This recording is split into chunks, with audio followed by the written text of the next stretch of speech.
such a tragic and horrifying event. I think all of us were just sitting in awe, either watching at home, listening to the radio station, driving to wherever you were going. And obviously information is important, and we're here for you in that regard. We're going to be here all day, as we were yesterday, to get through this and to learn as much as we can. We not only have information here, but also on our website, WFSB.com, different types of details that you may need. As we do get through this story the day after, September 12th, almost 5:30, 58 degrees in Hartford right now. It is the day after. The dust literally has not settled yet on yesterday's terrorist attacks. Now, the first one happened almost 24 hours ago. A commercial jet crashed yesterday morning into one of the twin World Trade Towers in Lower Manhattan. Just minutes later, a second commercial jet crashed into the other tower. Then one after another, the towers crumbled to the ground. And as if that were not shocking and unbelievable enough, also yesterday at almost the same time, a third commercial jet crashed into the Pentagon in Washington. Crews there and in New York have been working around the clock, keeping those areas secure. Now, it will be a while before we have exact numbers on casualties. We do know that a total of 266 people were on board all four of the hijacked planes. Now, there were thousands of people both inside the World Trade Center and on the ground nearby. And the numbers that we do have so far are as devastating as you'd expect. In Washington, the government is estimating that as many as 800 people inside the Pentagon may be dead, but again, that's not confirmed, may be a while before it is. Still hope of finding survivors, though, both in Washington and in New York this morning. Let's get the latest live from Jennifer Jones. Well, usually this time of morning, commuters are beginning to clog the roadways as they make their way into work. But today, there is an eerie calm about the streets of the nation's capital. You can still see smoke coming from the Pentagon, and that gaping hole, just one part of the worst terrorist attack in U.S. history.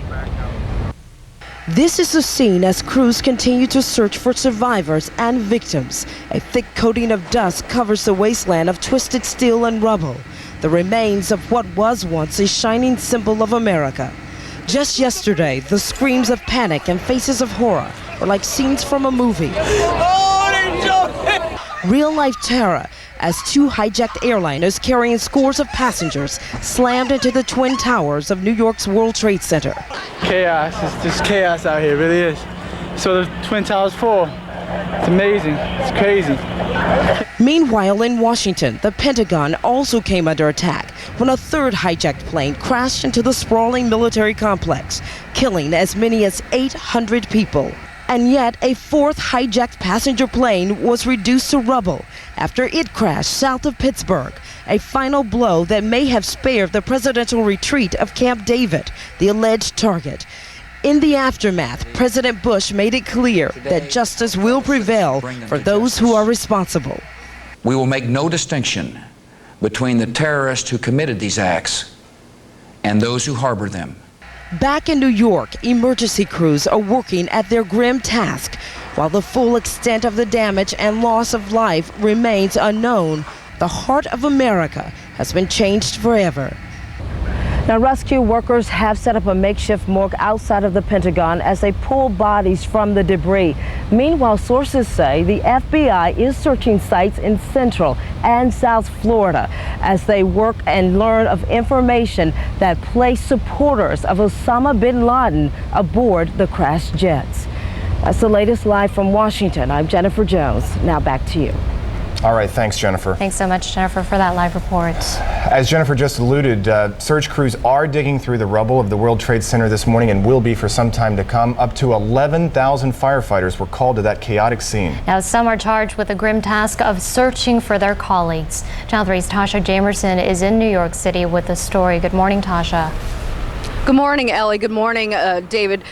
If I had to describe these people in truly simple terms, which is giving really no credit to them, in truly simple terms, I would say that they are undaunting. They're tireless, and I know that they hate to have this said about them because they do say it's their job. They truly are American heroes.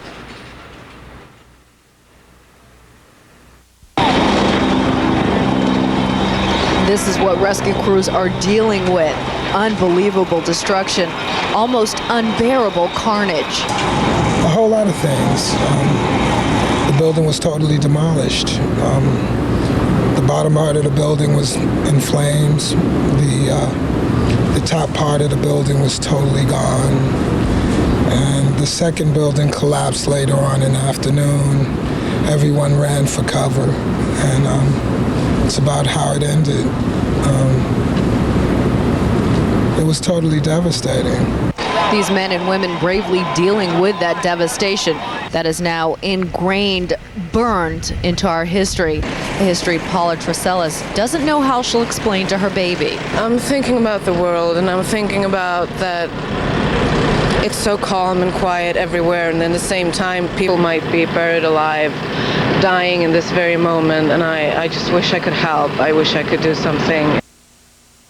And I have to tell you that that is basically the feeling that you get here. I've been here since about 1 o'clock yesterday afternoon, and you feel absolutely helpless. It also is, and I know that we're going to hear this all throughout the next couple of weeks, it truly is surreal. Take a look behind me. We have crews working, but it's also eerily empty on the streets of New York. I mean, it's something that I don't think anybody ever thought that they would see. My cameraman Peter and I were walking around last night. You know, we were told to go to bed early because we're going to be on the morning show. We couldn't do that. We had to walk around. We're walking down in the middle of the street. There was nobody there. There was no cars, nobody walking, but a few people on the streets. It truly is very eerie here. And again, you know, this devastation, I think, is going to start to hit home as the hours, as the days grow on us. But again, truly eerie here. Ellie and David. Earlier we heard reports of one person being rescued this morning, also that they're getting cell phone calls from people trapped inside the World Trade Centers. Have you heard anything about that?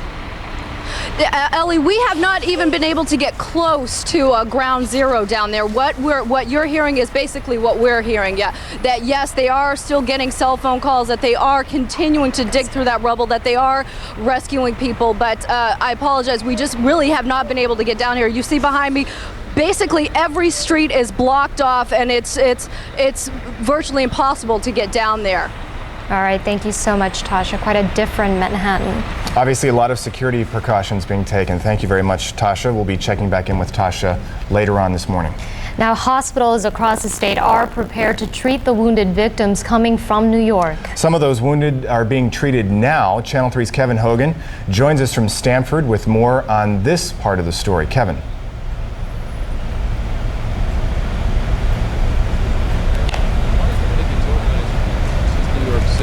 We're having technical problems. We apologize for that. We will try to reestablish connections with Kevin a little bit later on. Hundreds of firefighters were killed yesterday while they were selflessly trying to save others at the World Trade Center. In a show of solidarity, 22 Hartford firefighters have packed up and driven down to New York to do what they can to help. Before they left, the chief warned them their jobs will be hard. You're going to see, I'm sure, thousands of people have lost their lives. Hundreds of them will be your brothers and sisters in the fire service. It is not going to be easy on you. I want you to keep yourself safe. Hartford firefighters brought a ladder truck and rescue equipment. An EMS coordinator from Hartford Hospital is also in New York helping out this morning.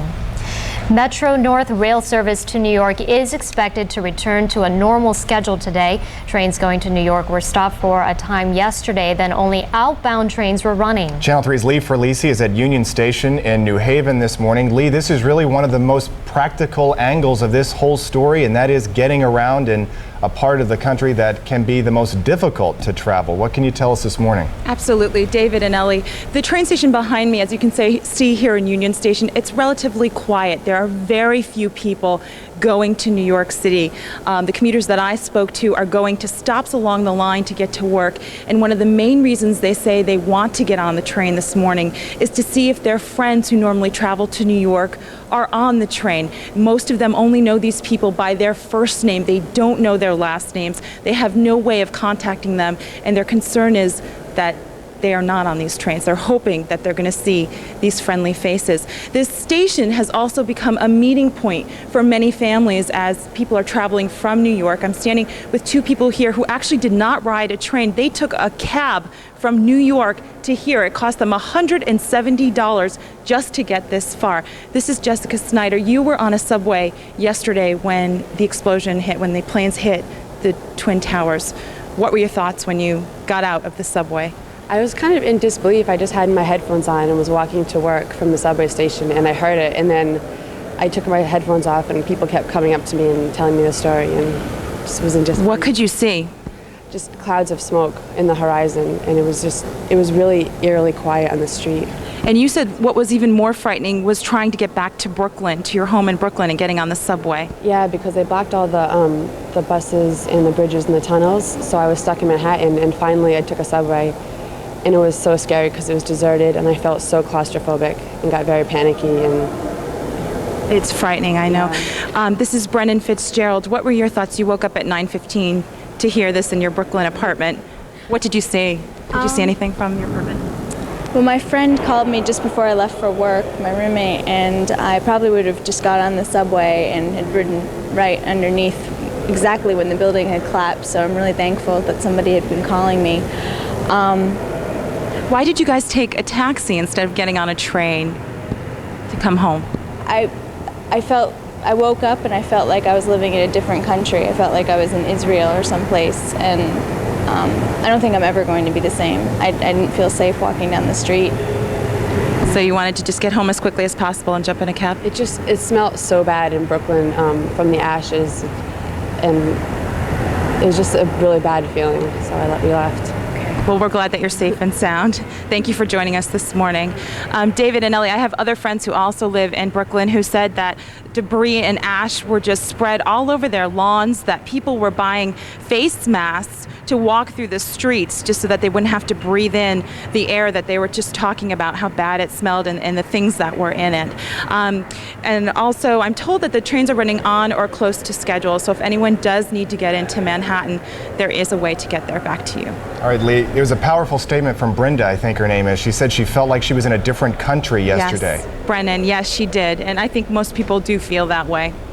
All right, Lee, thank you very much. Thanks so much, Lee for Lacey in New Haven this morning.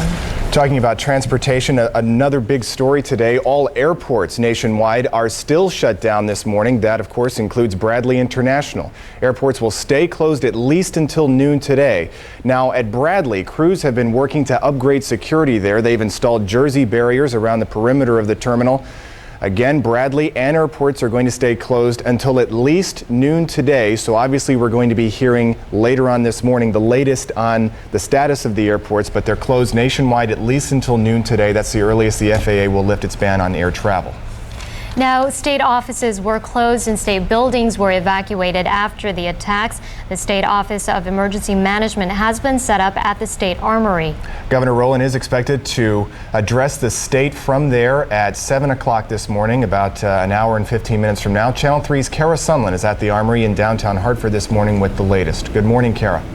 Good morning, David. Much is the same here as I left it when I left here late last night. We walked back in again this morning and were checked thoroughly by security, a place where we usually walk freely. They needed to see all our bags and IDs, whether or not they know us or not. We're waiting for the governor to talk to us again. As we've all been saying, it's almost as if this story is just too big to digest. It's difficult for all of this to sink in.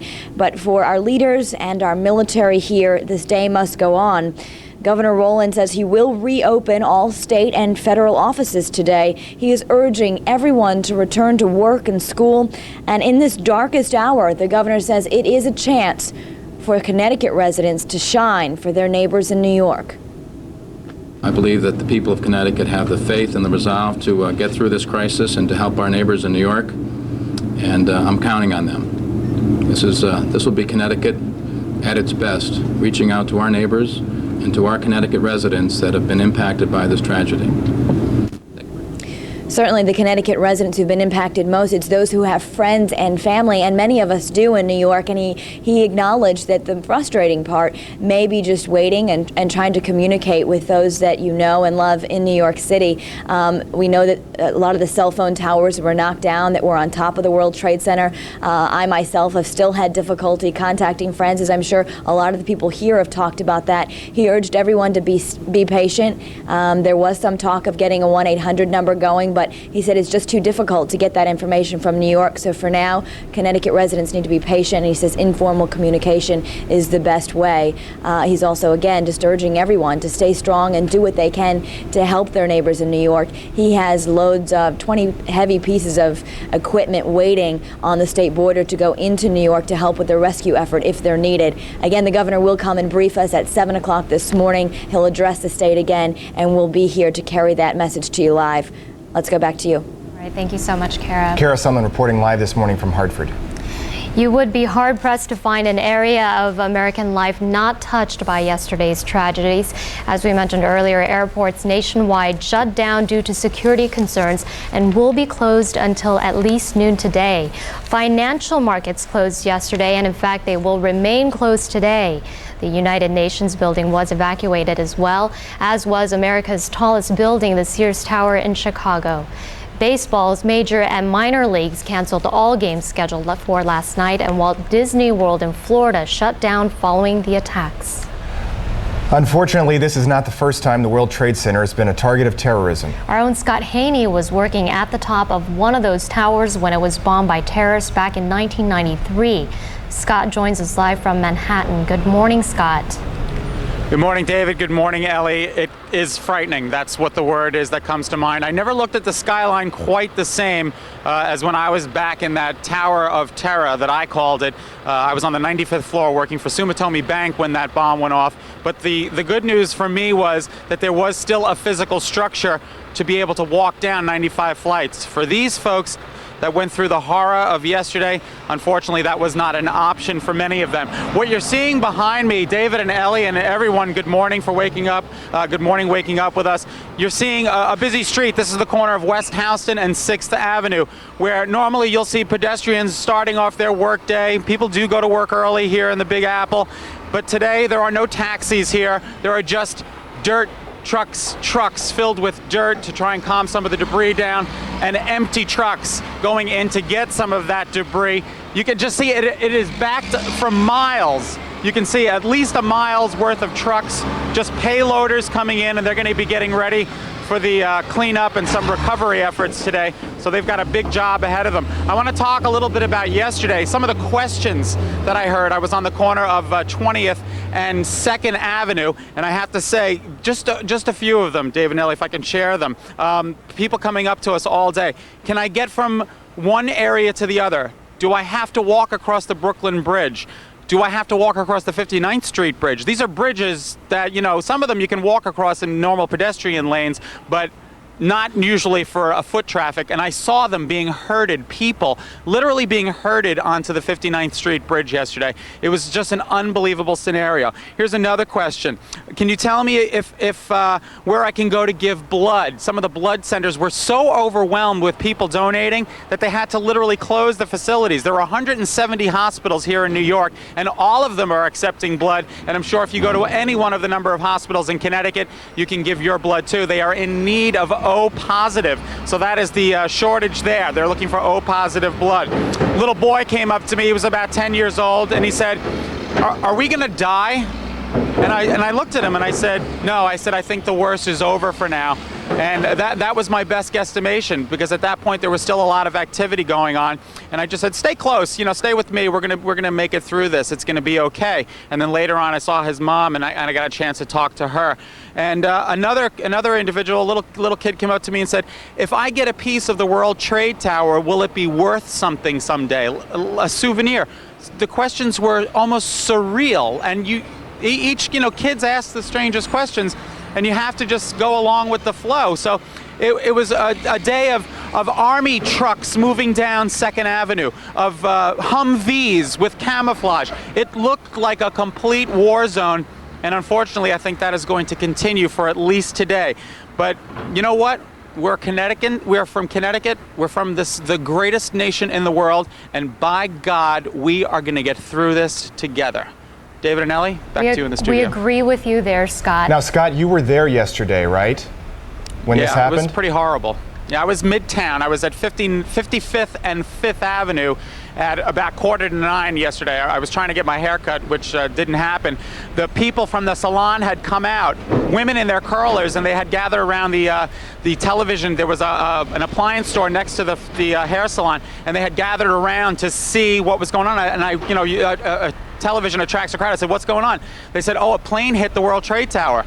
And I said, "What kind of a plane?" They said it was a small twin-engine plane, because at that point rumors were circulating. And I said to myself, hopefully this will only have been an accident, just a sheer accident. And then seconds later, a jet went flying into the other tower, and I said, this is no accident. This is clearly an act of terrorism. And as we saw, the events yesterday unfolded.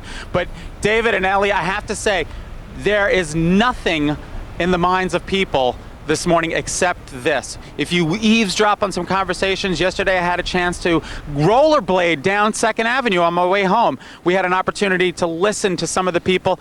Everybody was talking about the World Trade. There was nothing else to talk about. Basically, the elections yesterday came to a standstill. They were canceled here in New York, and the restaurants were packed too. The further uptown you went, the restaurants were all packed, outdoor cafes. And it wasn't so much that people were ignoring this. They needed to talk. They needed to talk to one another. My building, neighbors that I've never seen before were coming out, and I've never seen them, and they were talking. And again, David and Ellie, it's going to be that 6 degrees of separation. I think everyone is going to know someone who is going to be affected by this tragedy. They will know someone of someone who was in that building. I mean, there were a lot of people there yesterday. Now, Scott, you went through the first attack. What was going through your mind when you found out there was this attack going on? Ellie, I said, not again. And, when I spent most of my time in Connecticut, I was on vacation, and I do keep a small apartment on the Upper East Side. And of course, all my relatives called, because you never know where you're going to be in the city. You may have shopping downtown. You come into the city often, as well as many of the people in Connecticut. They come, they shop.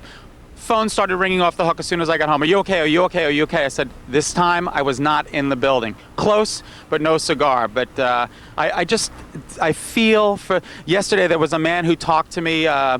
He had seen people, or I overheard a conversation where he had seen people in wheelchairs, and there was no room for them on the elevator. And unfortunately, most of those people did not make it. We're glad you're okay, and our prayers go out to all of those people still stuck in the buildings and their family members as well. Thanks, Scott. And you're so welcome. We'll be here all morning. Okay, Scott Haney reporting live for us from Midtown, and again, he will be here with us this morning. Quickly, some of the papers that'll be hitting your doorstep this morning. We have here, Herbie, if we can get this on 3. This is the New Haven Register. Talk about a blunt statement, act of war, in big block letters. Yesterday we heard frequently this compared to Pearl Harbor. And the headline this morning's Boston Globe, playing upon FDR's famous line from December 1941, a new day of infamy. And David, here I'm going to hand you the Boston Herald. Simply put, in big bold letters, war. And that's what we're dealing with the day after. And Scott was mentioning how all of us are affected by what happened yesterday. Just to give you some of our personal experiences, my parents were actually on their way to JFK in New York City. Now, I knew they weren't anywhere near the World Trade Center, but who knew what could have happened next? I think that was a fear in a lot of people's minds about what could happen next. It was the first tower, the second tower, the Pentagon. So I think that was a definite fear running through the minds of all of us. It's upsetting. I know that I talked to you in the newsroom. There was a period of time when you didn't know. And there are people watching this morning who still don't know, who have loved ones down there. Obviously, our sympathies are with you. Hopefully we can help you this morning, get you all the information that we have. Many people in Connecticut are turning to religion to help them through the tragedy. Now, people who gathered at the First Church of Christ in West Hartford yesterday formed a human chain of love. Meanwhile, Jews at Bethel Temple prayed for peace. It's America. That really, it's too shocking, too near, right? New York, Washington. It's unbelievable to think that this country, this wonderful country, had to suffer such a disaster. We were all so upset at everything that had happened and just really overwhelmed with emotion. And we felt that we just couldn't stand around in silence. There will be a candle vigil tonight at Central Connecticut State University at the Vance Academic Center. That service is one of several scheduled in Connecticut today. Here are some of them. In Glastonbury, there will be services at St. Dunstan's Church starting at 8 o'clock this morning. That's the soonest that we have. Tonight, the town of West Hartford will hold a community prayer service that will happen on the town hall patio at 6 o'clock. Also at 7:30 tonight, there will be an interfaith service at St. Bernadette Church in New Haven. That will be held by the Interfaith Cooperative Ministry and the New Haven Clergy Association. Also at 6 o'clock tonight in Hartford, there will also be services at the South Congregational Church at 227 Main Street. There is other news to talk about this morning, as well as traffic and weather. Miles Musio joins us now from the Weather Center with today's forecast. Ellie, we're going to take a little bit of a break from the horrible visages that we've seen the past 24 hours. I'm looking out, and it's just beginning to get a little bit brighter in the eastern sky. If you look up at the moon, that's Jupiter right next to it, and there are other things taking place. We're going to take a look at the weather right now. For this morning, look for sunny skies. You can see it's beginning to get brighter there. Temperatures are going to be in the 60s, and we're going to be up into the mid-70s this afternoon. It'll actually feel fairly comfortable with generally low humidity. And along the shoreline, look for sunny skies as well as we go into the afternoon. Temperatures up into the 70s. Let's check out the temperatures right now. We are currently 60 degrees with 77% humidity downtown and 54 degrees at Brainerd Airport. Windsor Locks 54. It's cool at Poughkeepsie.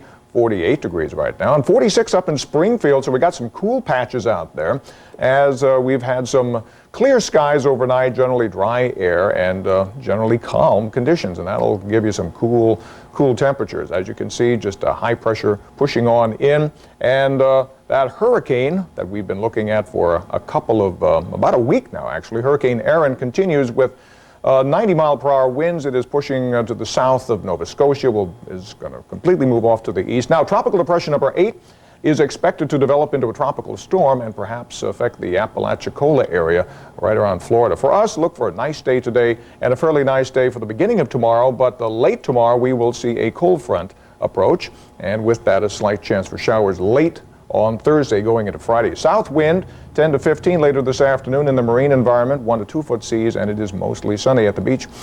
Today, water temperature is 72 degrees. For today, mostly sunny and mild with a high 74 to 79 degrees. And for tonight, look for some increase in clouds, patchy fog late, otherwise dry, 50 to 58. And for tomorrow, some showers late, probably in the evening. Most of the day will be dry, 75 to 80 degrees. We keep it in the 70s the next 2 days, and then much cooler as we go into Friday and Saturday and Sunday. A good blast of cool air coming in from the northwest. So looks like Canadian high pressure will be here for the weekend, very cool in the mornings and 60s in the afternoon. David, Nellie, back to you. All right, Miles, thank you very much. In spite of what happened yesterday, primary elections in Connecticut did go on as scheduled. In Hartford's mayoral primary, community activist Eddie Perez won a convincing victory, defeating challenger Robert Ludgin by more than a 2-to-1 margin. You see the final numbers there. But Ludgin will still be on the November ballot anyway as a petitioning candidate, and so will the Reverend Nor Wyatt.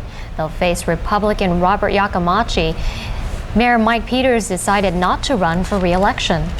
Another race many of us were watching yesterday in New Haven. Mayor John DeStefano is the winner. DeStefano easily defeated State Senator Martin Looney. DeStefano goes on to face Republican Joel Schiavone in November. Meanwhile, in Waterbury, they're still counting votes. Just a few votes separate Michael Jarjura and Lawrence DePillo in the Democratic primary. Ronald Napoli finished third. We're told that election officials will not declare a winner until sometime this morning at the earliest, and there could be a recount. Well, for those of us who do not remember Pearl Harbor, the images from today will be the tragic ones that we'll remember forever. The president said in his address last night the acts were intended to frighten our country into chaos and retreat, but the president says they failed. In New York this morning, crews are searching through all of that rubble of the World Trade Center. We're told that there are survivors still trapped this morning. So that's obviously the most critical work going on in New York, is trying to find those who may still be alive. We're doing the best we can here to give you the very latest information as we get it. Certainly Everyone's been affected by this. All of our prayers go out to families of and friends of the victims this morning. You know, if there's a silver lining in all of this, if there is, modern technology is playing a big role. We've heard reports that they're receiving cell phone calls from the rubble of the World Trade Center from survivors. So hopefully rescue workers can get there in time. And we'll be getting details throughout the morning and the day today as this story continues to unfold. It is times like this that the Red Cross does what it does. The Red Cross is busy not just supplying blood, but also helping us deal with what's happened today. Beth Hersman from the Red Cross is in our newsroom this morning. Thank you so much for joining us, Beth. Good morning. Beth, tell me what the efforts of the Red Cross are here in Connecticut and reaching into New York. Right now we've sent 9 volunteers down to not only Lower Connecticut but New York to the affected areas. They are providing mass care, which is basically food, clothing, offering shelter, things like beverages and food to the emergency workers as well as the victims of this disaster. We also have mental health workers who are, these are all volunteers who are professionally licensed volunteers who go down and they're Red Cross trained, and they're really trying to help both not only, again, the emergency responders, but also the victims of this disaster deal with such a tragedy. Beth, we're hearing that the greatest demand this morning is O positive and O negative blood, but that's not to say that if you don't have those blood types, you should not go. In other words, if you want to donate and you can today, do. Definitely. Right now, we have a steady supply of blood, and Connecticut, though, is going to be called for, I know that we have already sent red blood cells as well as frozen plasma out for distribution to New York. And what we're urging people to do is call 1-800-GIVE-LIFE. Okay, Beth, we'll stop you right there. Thank you very much. We'll check back in with you later. It is 6 o'clock, the day after a horrible day in America, across Connecticut and across the country. Americans are waking up trying to get back to a normal life. And people are coming together in true American fashion some 24 hours after the worst act of terrorism the country has ever seen. In New York City, efforts this morning will focus on the awful job of approaching the rubble from the collapsed trade towers, working against hope that someone somewhere may be rescued. Much of the devastation in Washington yesterday. Let's go live there with Jennifer Jones. Well, now information is surfacing that the intended target in Washington was the White House, not the Pentagon. But the way in which the plane crashed left a gaping hole and claimed hundreds of lives. Now, nearly 24 hours later, you can still see smoke coming from the Pentagon, just a part of what is the worst terrorist attack in U.S. history. This is the scene as crews continue to search for survivors and victims. A thick coating of dust covers the wasteland of twisted steel and rubble, the remains of what was once a shining symbol of America. Just yesterday, the screams of panic and faces of horror were like scenes from a movie. Real-life terror as 2 hijacked airliners carrying scores of passengers slammed into the Twin Towers of New York's World Trade Center. Chaos. It's just chaos out here, it really is. So the Twin Towers fall. It's amazing. It's crazy. Meanwhile, in Washington, the Pentagon also came under attack when a 3rd hijacked plane crashed into the sprawling military complex, killing as many as 800 people. And yet, a 4th hijacked passenger plane was reduced to rubble after it crashed south of Pittsburgh, a final blow that may have spared the presidential retreat of Camp David, the alleged target. In the aftermath, President Bush made it clear that justice will prevail for those who are responsible. We will make no distinction between the terrorists who committed these acts and those who harbored them. Back in New York, emergency crews are working at their grim task. While the full extent of the damage and loss of life remains unknown, the heart of America has been changed forever. Rescue workers have set up a makeshift morgue outside of the Pentagon as they work to pull more bodies from the debris. Live in Washington, Jennifer Jones. Now back to you. All right, thanks, Jennifer. State offices were closed and state buildings were evacuated after the attacks. The State Armory in Hartford has now been set up as a state office of emergency management. Governor Rowland is expected to address the state in 1 hour from now at 7 o'clock this morning. Channel 3's Kara Sunland is at the Armory in downtown Hartford. She joins us there from now. Kara, we're used to seeing the governor there in trying times. winter storm is an example that comes to mind. Nothing like this, though. In fact, he mentioned that this is what they do when they have a winter storm. We were here during the winter when he had to take all the trucks off the road, but he said, imagine that, and then just times it by 1,000,000 times your worst nightmare, and that's what the leaders are going through. The reporters here, who are usually chatty and waiting, many of them are just solemn and watching the monitors that we have, just trying to gather information. Just still tough to digest. So the governor is trying to instill a spirit that this day must go on, that Connecticut must stand strong for its neighbors in New York, and he has promised he will do whatever they need. He has about 20 pieces of heavy equipment standing by in Fairfield County, ready to roll in to help with the rescue effort. The hospitals are open to anyone who needs them. And for all that are asking, what can I do? What can I do to help? He's saying you need to hug your loved ones and donate blood. I know we talked with the Red Cross a little bit, and we've got some video that I'd like to show you of the lines yesterday where hundreds of people stood in line. Do we have that video? No. Okay. Well, hundreds of people stood in line, and for hours they waited. For the next several weeks, that's what they're going to need, especially the O-positive blood that we mentioned. And so the governor had this to say if you're looking to help out. Important thing I can tell Connecticut residents, as well as to pray and to be involved in counseling services, to talk to children, is to donate blood. And right now, I know today there were lines that were some 2 hours long, but don't give up. We're going to need blood for the next several weeks. The governor also acknowledged the difficulty with communication. I know some of us have been sharing our stories, and as Ellie was saying, her parents were going to JFK Airport. I know that my brother lives in New York. It was very difficult to get in touch with him. In fact, he only lives by using a cell phone like many do, and he actually emailed the family to say that we're all okay, and that was great, as well as my father was in D.C. coming. So we're hearing those stories all around here, too, that people are just trying to get in contact with their loved ones. The governor urged them to be patient. He said right now informal communication is still the best means because there's just no organization to set up any kind of 1-800 number yet. Back to you. Kara, the hardest part this morning has to be for family and friends who still have not heard anything this morning. Right. It's still very difficult to get in contact with anyone in New York or any cities and states right around there because the circuits, as you probably have heard if you tried to call, all circuits are busy. It's very frustrating. Thank you so much, Kara. Kara Senlin in downtown Hartford this morning. Kara mentioned emails. There are actually websites set up for people to try to find their loved ones because cell phones and phone lines are so tied up. People are simply sending a quick email saying, I'm okay. It really underscores just how dependent we've become on this technology. And how much it's helped in this trying time. Absolutely. Well, hospitals across the state obviously impacted by this. They are ready to treat the wounded victims coming from New York. Now, some of those wounded are being treated, and Channel 3's Kevin Hogan joins us live from Stamford with more. Good morning, Kevin. Good morning, Allie. Good morning, David. This is a new day. There is a new dawn breaking today. And part of Connecticut's coordinating effort to assist New York City in returning to normalcy is being organized from right here. The state OEM, the Office of Emergency Management, has established a command post here at the Stamford train station. And there are other signs that everything is getting back to normal.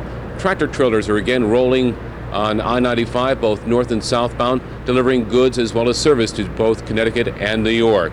Commuters are beginning their daily trek into and out of New York just as they've done every day.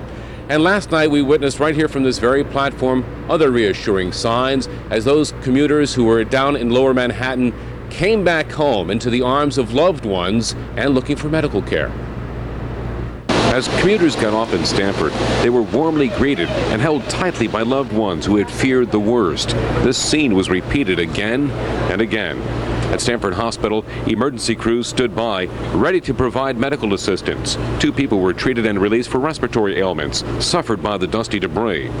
Lenora Lloyd was working at Chase Plaza. She suffered splinters in her eye.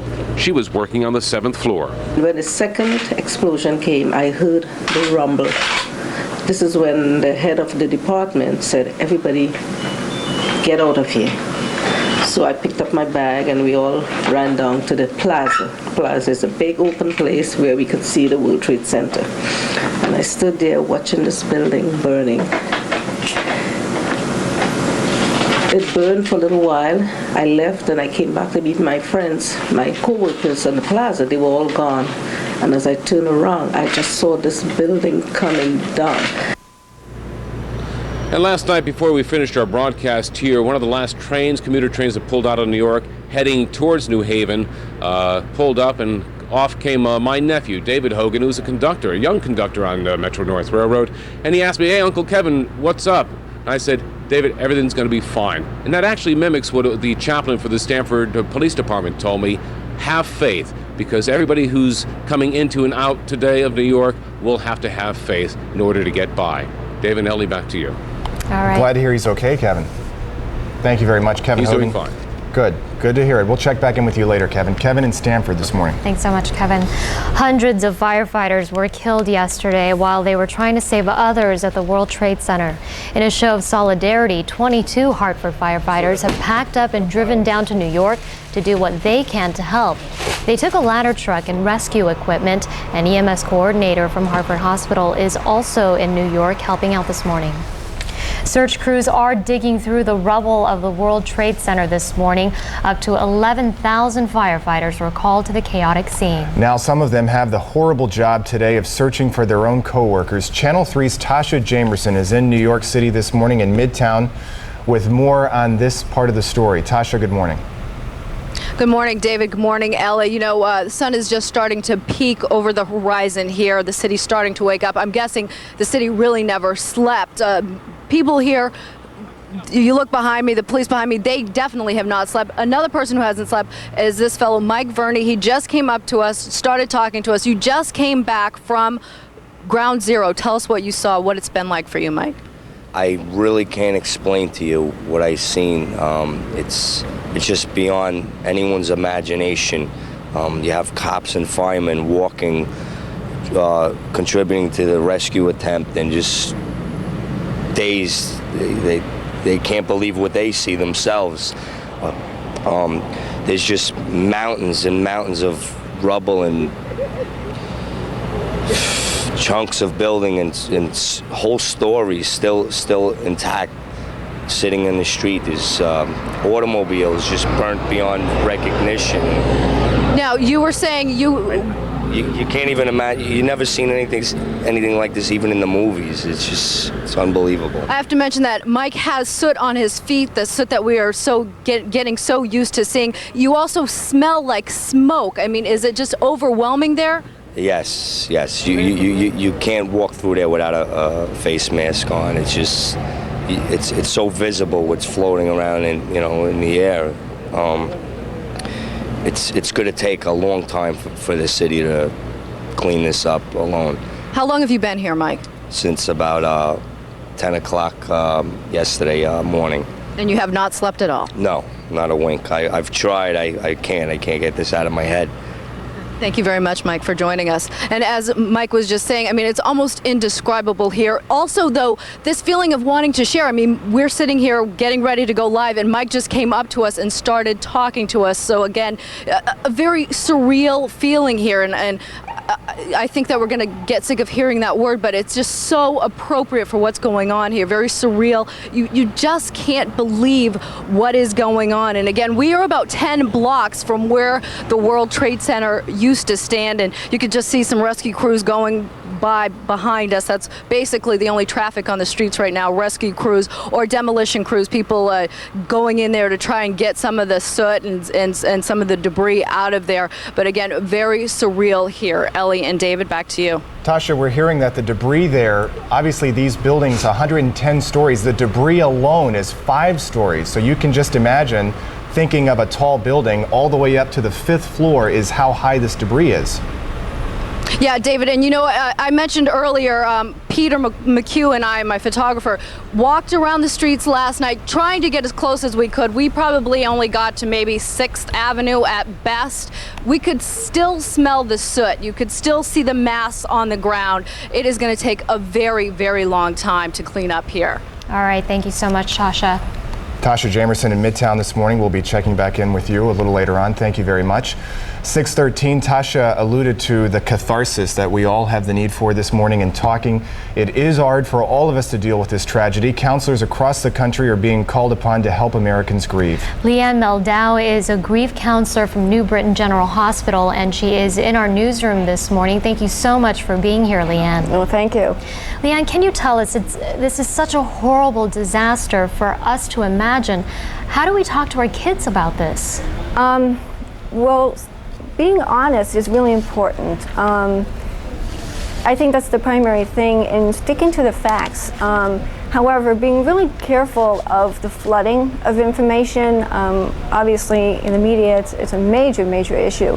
But kids just, being aware of how much they're taking in, spending time watching the TV with your kids is really important to answer questions and allow this to be a real talkable issue. Something that they can really connect with their families and loved ones with, and have questions answered.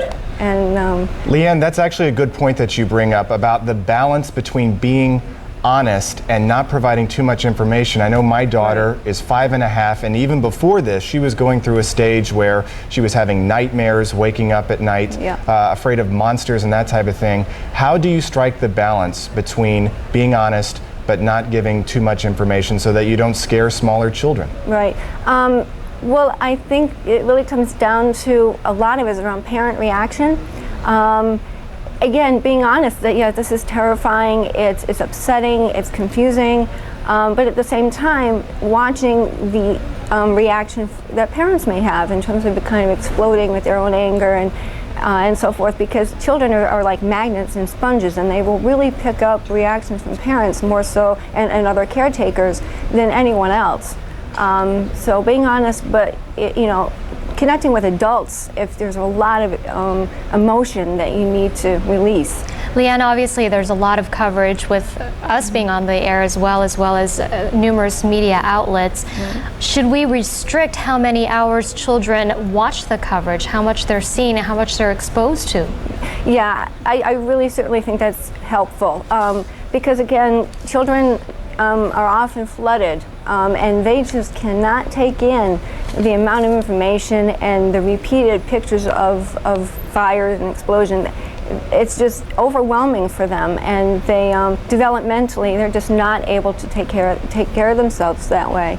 And for adults, it's so difficult. We can only imagine what it can do for children. And for smaller children, we adults may overlook the simple fact that to kids, small kids, TV is TV. I mean, if it's on the TV screen, that's no different to them than maybe watching their Saturday morning show. So it's important to stress that this is happening not here, where exactly where we live, but we are a distance from it. Right. I'm glad you brought that up, because again, children need to feel safe, and for parents and caretakers, foster parents, whomever, to really reinforce that the children are safe, that the people that they love and care for are safe, and that we have to have a sense of trust in the leaders in our country, that they are going to do everything they can to help us to feel safe. All right, thank you. So that's, I think, the message of safety, and activities for children like drawing pictures, writing stories, those kinds of things to release their feelings, because talking may be too hard. Thank you so much, Leanne. Some good advice. Leanne Meldow from New Britain General Hospital. Thank you so much for joining us. Thank you very much. Thanks, Leanne. We appreciate your coming down this morning. Almost 6:17, Metro North rail service to New York is expected to return to normal schedule today. Trains going through were on a Saturday schedule yesterday. Channel 3's Lee Ferlisi is at Union Station in New Haven this morning. Lee, how's it down there? Good morning, Ellie. Good morning, David. It's picked up just a little bit since about 5:30 this morning, but it's still relatively quiet here at Union Station. I am told that the trains are running on or close to schedule, but the question becomes, who's going to be on those trains? The commuters that I spoke to, most of them were taking the train to get off at stops along the route to New York to go to work. Only one commuter that I spoke to was actually going all the way into the city. Her office, Condé Nast she works for, is open, and though she had no desire to be in New York, she had some very compelling reasons to get on the train today. Okay, and one of the things she told me was that she was going to go to give blood. Another reason why she was getting on this train was that she had many friends on this train, many whom she only known by their first name. She did not know their last names, and she knew that they did work on and around the World Trade Center. She was very concerned about their safety, and she didn't know how to contact them. So another reason why she wanted to ride the train today was to see if those familiar faces would be on the train. And many of us are worrying about our family and friends. I know yesterday I was worried about my mother. She was in New York City, and she did come home last night on the train, so we were very happy that she was safe. Ellie and David, back to you. We're happy too. You know, Lee, one thing that strikes me is that in spite of all of this, we really do have a plan when things like this happen. Transportation is going on today, which, considering, is a remarkable thing. It is a remarkable thing, and we were just so grateful that people could get on these trains, that they were still up and running, and people could get out of the city and get home safely. All right, thank you so much, Lee. Lee for Lisi in New Haven this morning. Thanks, Lee. All airports nationwide are still shut down this morning. That includes Bradley International. Airports will stay closed at least until noon today. Now at Bradley, crews have been working to upgrade security. They've installed jersey barriers around the perimeter of the terminal. Again, Bradley and airports will remain closed until at least noon today. That's the earliest the FAA will lift its ban on air travel. This is not the first time, of course, the World Trade Center has been a target of terrorism. Our own Scott Haney was working at the top of one of those towers when it was bombed by terrorists back in 1993. He joins us now live from Manhattan. Good morning, Scott. Good morning, guys. How are you? Another day is dawning here in Manhattan. It's going to be another day in terms of weather, very similar to the way yesterday started.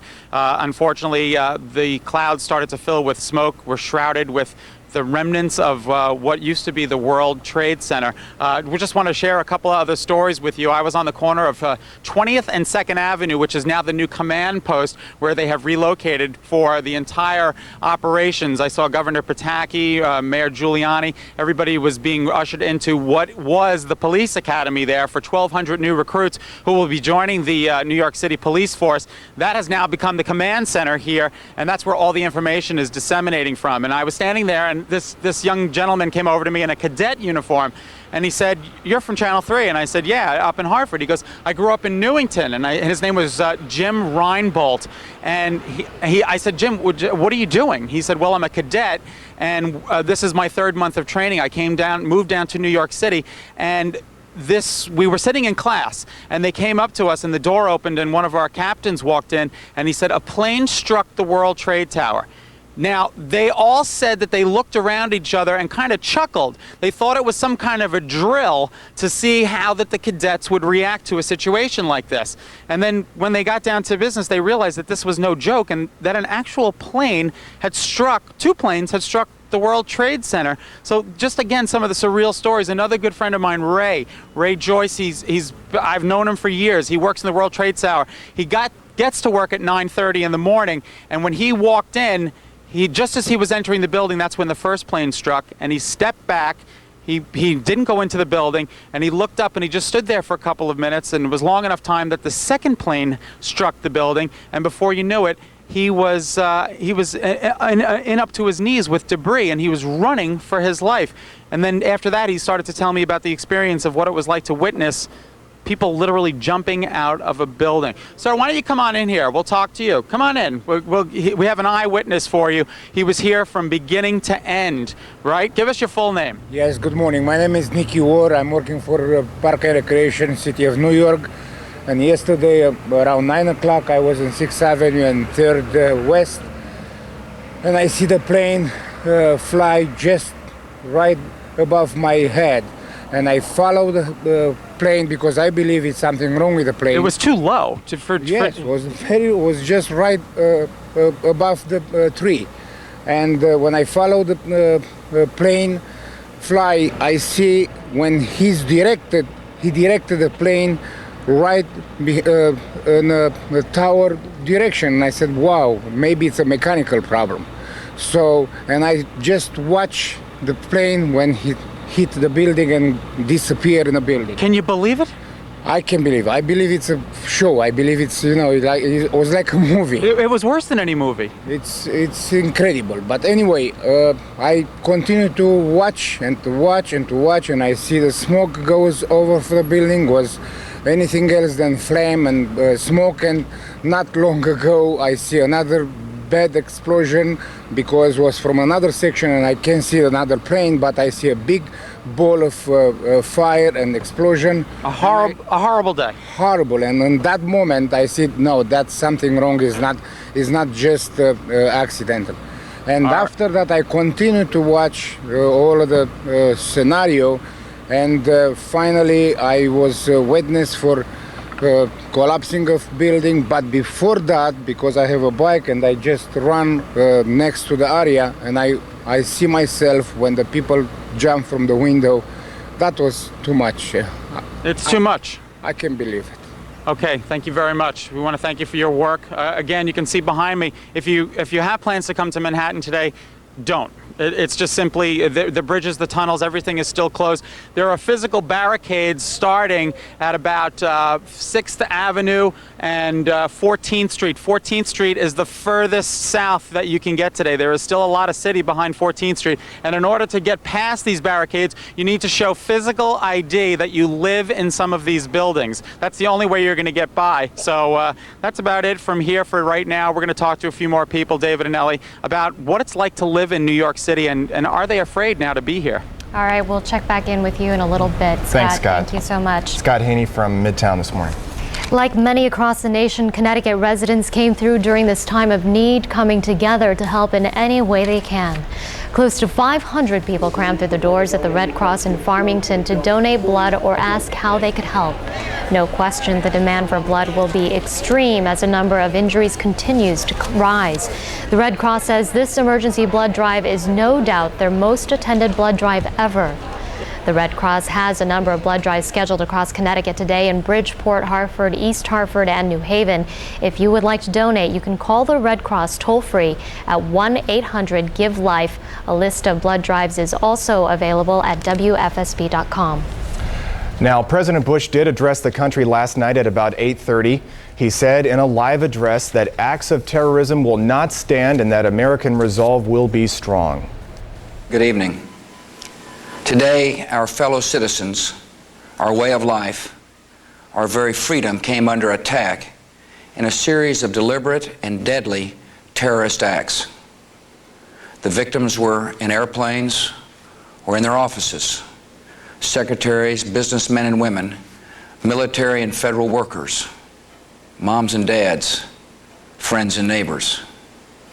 Thousands of lives were suddenly ended by evil, despicable acts of terror. The pictures of airplanes flying into buildings, fires burning, huge structures collapsing, have filled us with disbelief, terrible sadness, and a quiet, unyielding anger. These acts of mass murder were intended to frighten our nation into chaos and retreat. But they have failed. Our country is strong. A great people has been moved to defend a great nation. Terrorist attacks can shake the foundations of our biggest buildings, but they cannot touch the foundation of America. These acts shatter steel, but they cannot dent the steel of American resolve. America was targeted for attack because we're the brightest beacon for freedom and opportunity in the world, and no one will keep that light from shining. Today, our nation saw evil, the very worst of human nature, and we responded with the best of America, with the daring of our rescue workers, with the caring for strangers and neighbors who came to give blood and help in any way they could. Immediately following the first attack, I implemented our government's emergency response plans. Our military is powerful and it's prepared. Our emergency teams are working in New York City and Washington, D.C. to help with local rescue efforts. Our first priority is to get help to those who have been injured and to take every precaution to protect our citizens at home and around the world from further attacks. The functions of our government continue without interruption. Federal agencies in Washington which had to be evacuated today are reopening for essential personnel tonight and will be open for business tomorrow. Our financial institutions remain strong, and the American economy will be open for business as well. The search is underway for those who are behind these evil acts. I've directed the full resources of our intelligence and law enforcement communities to find those responsible and to bring them to justice. We will make no distinction between the terrorists who committed these acts and those who harbor them. I appreciate so very much the members of Congress who have joined me in strongly condemning these attacks. And on behalf of the American people, I thank the many world leaders who have called to offer their condolences and assistance. America and our friends and allies join with all those who want peace and security in the world, and we stand together to win the war against terrorism. Tonight I ask for your prayers for all those who grieve, for the children whose worlds have been shattered, for all whose sense of safety and security has been threatened. And I pray they will be comforted by a power greater than any of us, spoken through the ages in Psalm 23. Even though I walk through the valley of the shadow of death, I fear no evil, for you are with me. This is a day when all Americans from every walk of life unite in our resolve for justice and peace. America has stood down enemies before, and we will do so this time. None of us will ever forget this day, yet we go forward to defend freedom and all that is good and just in our world. Thank you. Good night, and God bless America. President Bush addressing the country last night at 8:30 with reassurance and determination in his tone. Now, many people here in Connecticut are turning to religion to help them through this national tragedy. People who gathered at the First Church of Christ in West Hartford yesterday formed a human chain of love. Meanwhile, Jews at Bethel Temple prayed for peace. It's America.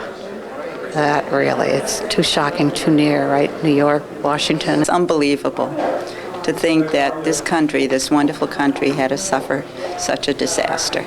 We were all so upset at everything that had happened and just really overwhelmed with emotion. We felt that we just couldn't stand around in silence. There will be a candle vigil tonight at Central Connecticut State University at the Vance Academic Center.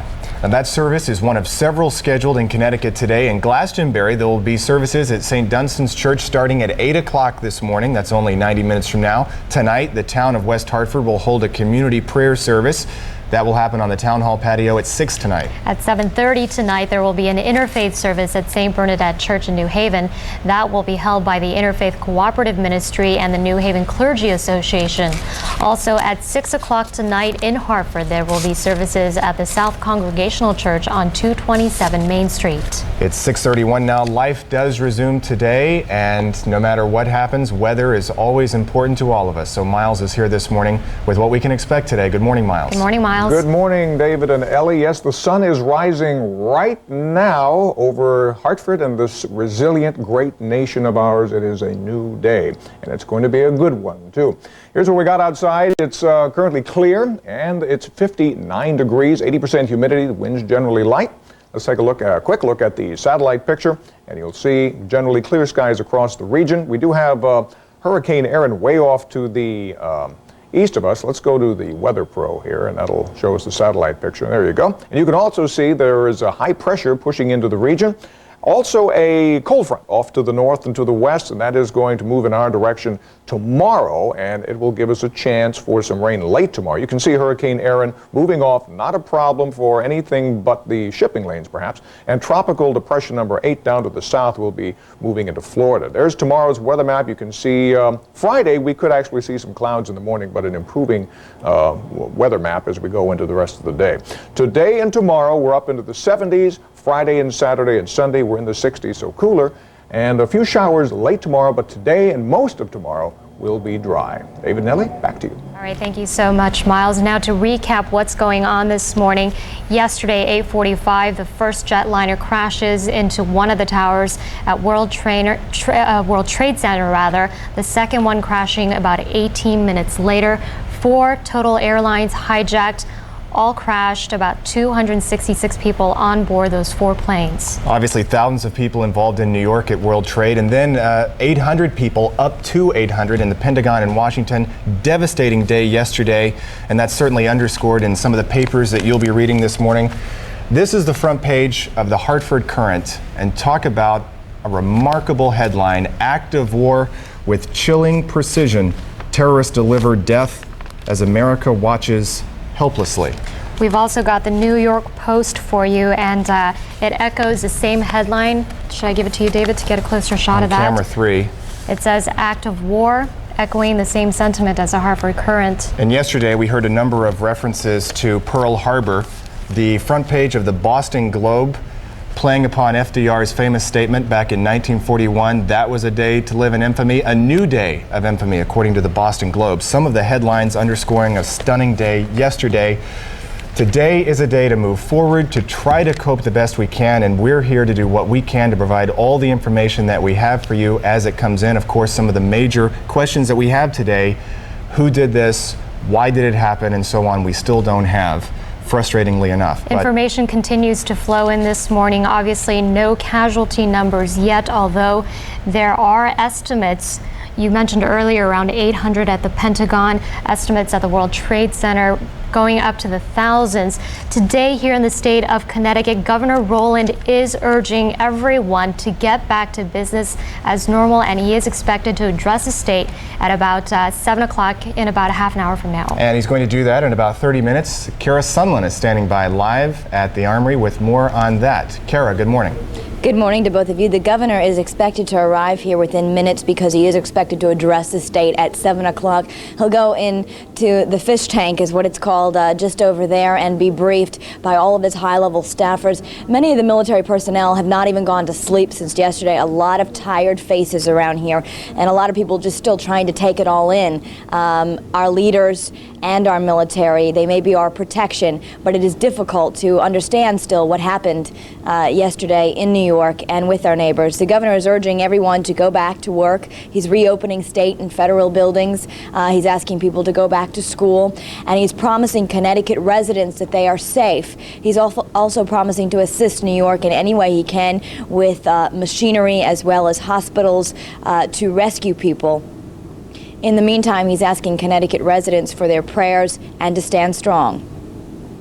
I believe that the people of Connecticut have the faith and the resolve to get through this crisis and to help our neighbors in New York, and I'm counting on them. This will be Connecticut at its best, reaching out to our neighbors and to our Connecticut residents that have been impacted by this tragedy. Again, as everyone is still reeling from this, the governor is trying to instill a sense of security, a sense of normalcy, that things are going to return, at least in operation, to a normal level. Of course, in our hearts, that's not happening. But again, he'll be here at 7 o'clock in the morning to talk about what Connecticut is doing to help New York. Yesterday, he said he was in communication at least 3 different times with Governor Pataki, and we expect him to do that as well. Basically, he's promising to answer whatever calls are needed. As far as people at home and what they can do, he's saying the best thing you can do right now is go and donate blood or your time to some counseling services. We'll have the governor for you live coming up at 7 o'clock. Let's go back to you for now. Kara, I know you're gathered with some reporters there at the State Armory. What are their feelings about this? What's the ambience like there? Right now, the ambience is quiet. In fact, a lot of the other stations, as you know, in the market have the national news going on, and so some of the reporters haven't trickled in yet. They'll be here, I'm sure, for the 7 o'clock live address. But I can tell you, we were all here last night for several hours, even after we were released from our stations, just staying here and watching all the monitors and just wanting to feel the presence of others and get that information as it's coming. Usually, people are pretty chatty around here. They talk on the phones. They go to the Dunkin' Donuts across the street. That's not happening happening. People many times are just sitting in silence watching the various television monitors to see what information is coming out. Like I said, still sort of in disbelief that all this is happening and that we have to tell people about it. Right. It is. It's a horrible day. All right, Kara, thank you very much. Obviously, we'll check back in with you in about 20 minutes for the governor's live address at 7 o'clock. Thank you so much, Kara. Now, we still don't have a complete official list of the victims on board the hijacked planes, but we do know that a former Connecticut man is among the dead. Peter Hansen grew up in Easton near Bridgeport. He was on board one of the planes that crashed into the World Trade Center. Hansen described hijackers with knives on the plane during a cell phone call to his father. He and his wife and daughter were flying to California to visit his wife's mother. His father, Lee Hansen, still lives in Easton. Number of different angles that we're following for you in the way of live reports around the state this morning. Wounded victims are still expected to come from New York by train and ambulance. Some of those wounded have already begun treatment, and Channel 3's Kevin Hogan joins us live from Stamford with more on this part of the story. Good morning, Kevin. Good morning, Ellie. As the scene right behind me looks like it does any other typical day here, except possibly fewer commuters. Now, a lot of commuters we talked to say they're going to take the cue from Governor John Rowland, who was here last night at the Office of Emergency Management's command post, asking everybody to do what they can and especially return their life to normalcy. Go in, get everything done, hopefully get things done as easily as possible.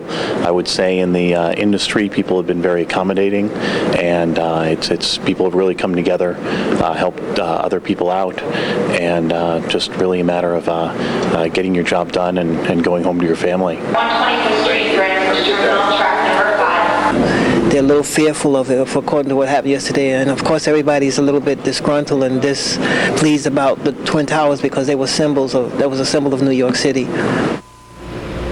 Now, obviously, this morning those symbols are gone now, but the local hospitals remain open, able to take in counseling and anybody who's been traumatized by this disaster.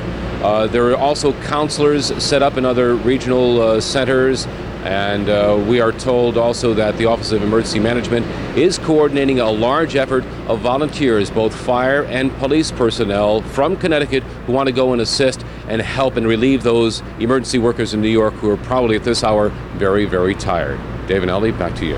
To say the least. All right, thanks, thank you Kevin. so much, Kevin. Good to see the trains moving behind you in the background. Kevin Hogan from Stamford. We'll hear from him again later this morning. Now, hundreds of officials with the New York Fire Department, and this is one of those stories yesterday of heroics. Hundreds of New York firefighters were killed yesterday while they were trying to save others at the World Trade Center. So in a show of solidarity, 22 Hartford firefighters have packed up and driven down to New York to do whatever they can to help. Before they left, the chief warned them their jobs will be hard. Where you are going, you're going to see, I'm sure, thousands of people have lost their lives. Hundreds of them will be your brothers and sisters in the fire service. It is not going to be easy on you. I want you to keep yourself safe.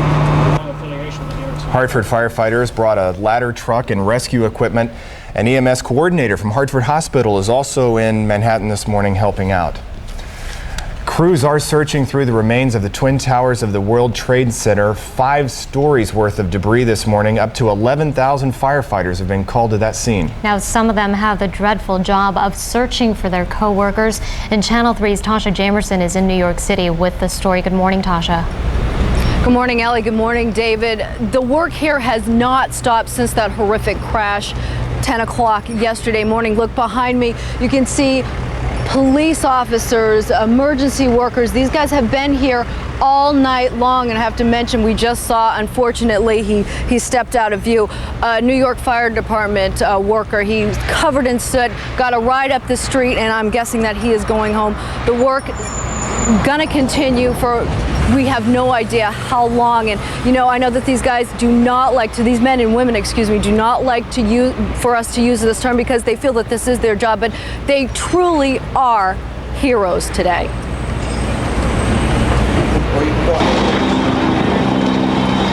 This is what rescue crews are dealing with.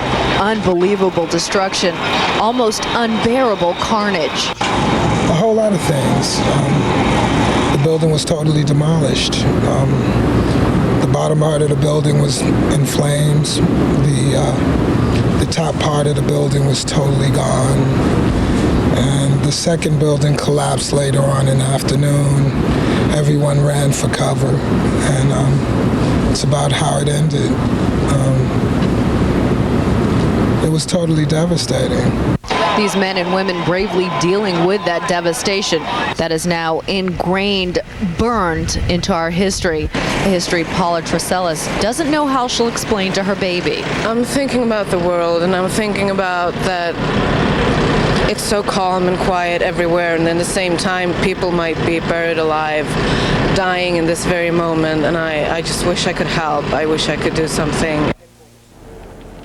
And that is definitely the feeling here, a feeling of helplessness, but also a feeling of desperately wanting to help. Scott and I were talking, it truly is eerie here, and to tell you how eerie, we were driving, our satellite truck operator Frank, our photographer Pete, and I driving down the street trying to get to our satellite truck, see a figure on the side of the road walking toward the subway station. It was Scott. Nobody else on the street. Scott Haney walking on the street. We picked him up. We came here. It's very surreal, and I know I keep saying that, but it really, really is. It does not feel like this is happening. Unfortunately, it is. Scott said about an hour ago, we are going to get through this. We are Americans, and I have to tell you, I was just viewing some video from a gentleman we spoke to about a half an hour ago. He had just come up from Ground Zero, and striking figure in the video, the American flag still waving proudly amongst all of that rubble down there. Ellie and David, back to you. Tasha, you made an interesting remark earlier this morning. You were talking about how to be standing where you are. There's a pervasive smell of dust and smoke throughout the whole area still. Yes, there is. And, you know, people are still flooding up this way. I don't know if we can see anybody coming up this way, but still cars and people coming up covered in soot, covered in all of this dust. I mean, the air feels heavy from it. And we are about 10 blocks away from all of that happened. And yeah, it's still in the air here. You know, Tasha, New York City is so alive, busy, and bustling. Does it feel like you're actually in Manhattan? Absolutely not, Ellie. It feels like, it really does feel like a movie set. There are people on the streets. I'm looking at a couple of people right now. I think that they're getting ready to go to work. They're standing around, but there's a lot of people just standing around, not saying anything. It's extremely eerie, and I apologize for using the same words over and over again. That just so appropriate right now.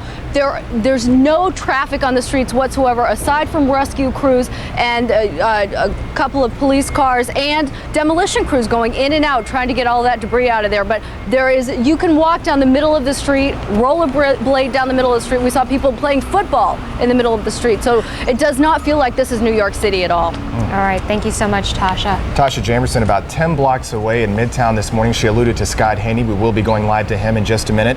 Right now, though, Metro North service to New York is expected to return to a normal schedule today. Rail traffic was crowded yesterday as thousands of professionals in New York returned home here to Connecticut. Channel 3's Lee Lacey is at Union Station in New Haven this morning. Lee, what's it like this morning? Good morning, Ellie and David. Actually, right now, it's relatively quiet. There are very few people getting on the trains going all the way into Manhattan. The few that are here and are getting on the trains, they're just going to stops along the New Haven line to get to work, but not going all the way to Manhattan.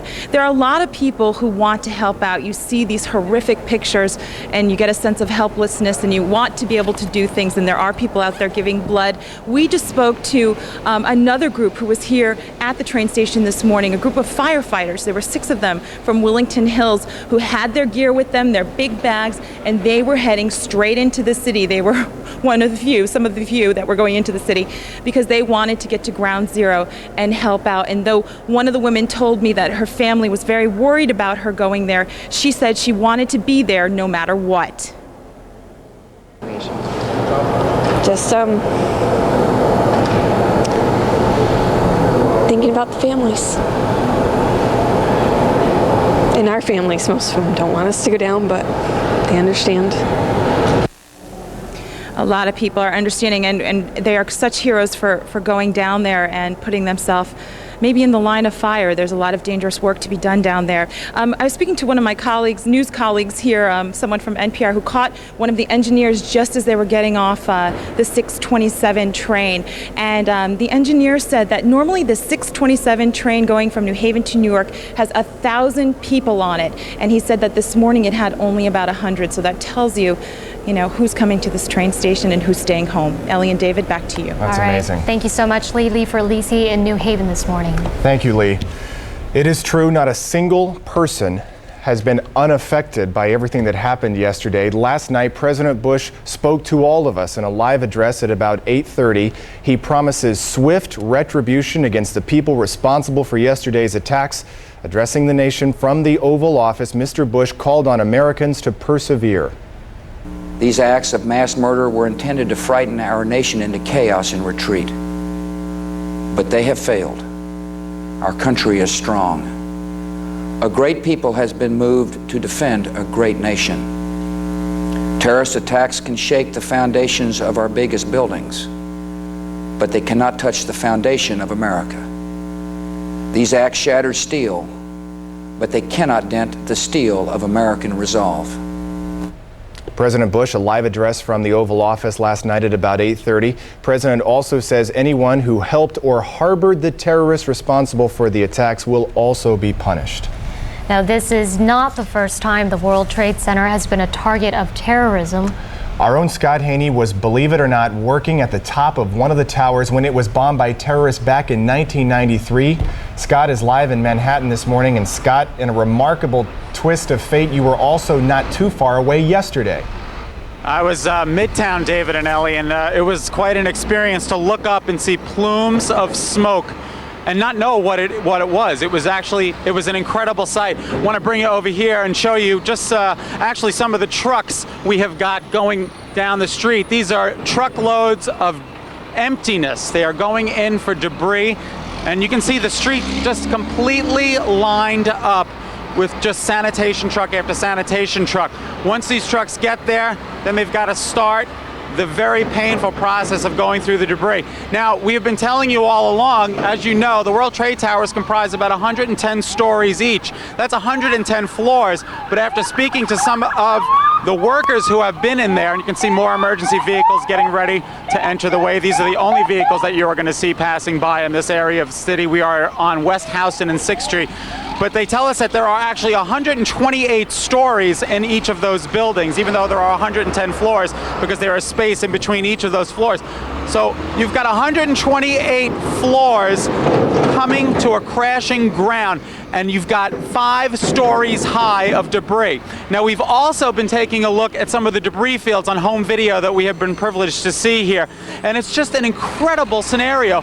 9 blocks, 10 blocks down, you've got debris sprawled out, parts and chunks of buildings covering the cars, and again, just an unreal scenario. David and Ellie, if I were to ask you a question, like if you were able to go into a movie theater and see a type of movie like this, would you believe that this would be like even a scenario for a movie? Not in 100 years. Hard to believe, Scott. You know, Scott, Tom Clancy, the famous science fiction author. Again, just an incredible scenario. The trucks continue to roll on through. If you don't have to come to Manhattan today, I want to just tell you to stay home if you can, because there's just not a lot going on here today. Take another day off, keep your kids, talk to your kids, open up the conversation. Don't be afraid to discuss this with them. And we're going to go back to the studio, both of you. All right, good advice, Scott. Thank you very much. It's obviously loud there with Scott standing. Just to underscore, I can't hear you guys. Unfortunately, I've lost my interrupted feedback, so I'm just going to toss it back to you, and we'll catch you a little bit later. All right, we'll try to reestablish that connection with Scott a little bit later. Scott Haney in Midtown Manhattan this morning. Tom Clancy, the famous author who's written a number of books on this type of thing that happened yesterday, he was interviewed early this morning. He was asked what he would do in the future as far as plots to his books. He said he would never have written in a book what happened yesterday because he felt like his readers would not have believed something like that. You know, I was listening to some terrorism experts comment on what happened yesterday, and they have gone through all types of scenarios, and this is something that they didn't even imagine could happen. And that really says it all. A shocking day yesterday. Today is the day that we try to begin coping and moving forward, and a not so small element of that, as every day is what's the weather going to be like today as we move forward. Miles Musio is in the Doppler 3000 Weather Center this morning with the latest. Good morning, Miles. Good morning, David and Ellie. Yeah, yesterday I saw all of this on television, and the first thing that came to my mind after the two planes had hit was it's going to take years to repair the World Trade Center. When they collapsed, I was just absolutely astounded. An amazing day yesterday, a horrible, horrifying day. Today is a new day. We've got the sun coming up right now, blue skies, and believe me, it is the first day after all that in this wonderful nation of ours. Let's check out the current temperatures right now. We've got clear skies, sun is out, and currently it's 59 degrees outside. The winds are calm, the humidity is fairly high, up there 80%. And you can see, well, you saw for a second there, temperature is kind of cool in Salisbury, down to 45 degrees. Here's some more temperatures around the region now. It's 49 in Windham. As we go to the Weather Pro, it'll show 49 degrees in Windham and 50 degrees in Waterbury and Danbury. Bridgeport reports in at 60 this morning. That's fairly warm, and we're going to be fairly mild this afternoon. Look at Springfield, down to 46 degrees. Clear skies from stem to stern all across the northeast right now. And there is high pressure, which continues to build on in. However, we do have another weather system which is approaching from the Great Lakes, and that will be here probably tomorrow late. In the tropics, you can see a big hurricane there. That's Hurricane Erin, which continues to move off and away. It's got 90-mile-per-hour winds, though, but not really affecting anybody. And tropical depression number 8 down there in western Florida is expected to become a tropical storm, probably within the next 36 hours. By the way, we also have Felix out in the middle of the Atlantic, not really hurting anybody. We're going to be seeing much cooler air move in on the back of a cold front tomorrow late. I think most of the day tomorrow will be dry, and then the front will go by, and we're going to probably see clouds Friday morning, a little bit of occasional light rain, but then that too will improve, and I think sunshine will continue right into the weekend after this little episode of showers late Thursday and early on Friday. Today and tomorrow we're up into the 70s, but it does cool down, as you can see, on Friday. And Saturday and Sunday, we're going to only be in the 60s those days, and quite cool on Saturday morning, down to 41 degrees, but many spots could see mid to upper 30s in the normally cool valleys of northern Connecticut and the Berkshires. So a cool morning on Saturday, but today and tomorrow, plenty of sunshine, and the temperatures really quite pleasant. David and Ellie, back to you. Thanks so much, Miles. Thanks, Miles. 6:54 right now, just a few minutes before 7 o'clock. Coming up, by the way, at 7 or thereabouts, we are expecting to hear from the governor, Governor John Rowland, live. One of the stories from yesterday that was eclipsed is Election Day, primary election day here in Connecticut. It did go on as scheduled. In Hartford's mayoral primary, community activist Eddie Perez won a convincing victory, defeating challenger Robert Ludgen by more than a 2-to-1 margin. But Ludgen will still be on the November ballot anyway as a petitioning candidate, and so will the Reverend Nora Wyatt. They'll face Republican Robert Yakamachi. Mayor Mike Peters decided not to run for re-election. Another big race yesterday down in New Haven, the Democratic primary for mayor. Mayor John DeStefano, the big winner there. DeStefano easily defeated State Senator Martin Looney. DeStefano goes on to face Republican Joel Schiavone in November. And in Waterbury, they're still counting votes there. Just a few votes separate Michael Jarjura and Lawrence DePillo in the Democratic primary. Ronald Napoli finished third. We're told that election officials will not declare a winner until sometime this morning at the earliest, and there could be a recount. The Red Cross in Connecticut obviously doing a lot to help us today throughout the state of Connecticut and New York. No one will forget where they were or what they were doing yesterday, September 11th, 2001. Many watching television as those Twin Towers collapsed. President Bush says even though these attacks were designed to frighten our country into chaos, they have failed. In New York, crews are still searching this morning through what was once the World Trade Center. Victims are still trapped in the debris. It's still far too early to put a death toll on what's being called a cowardly attack.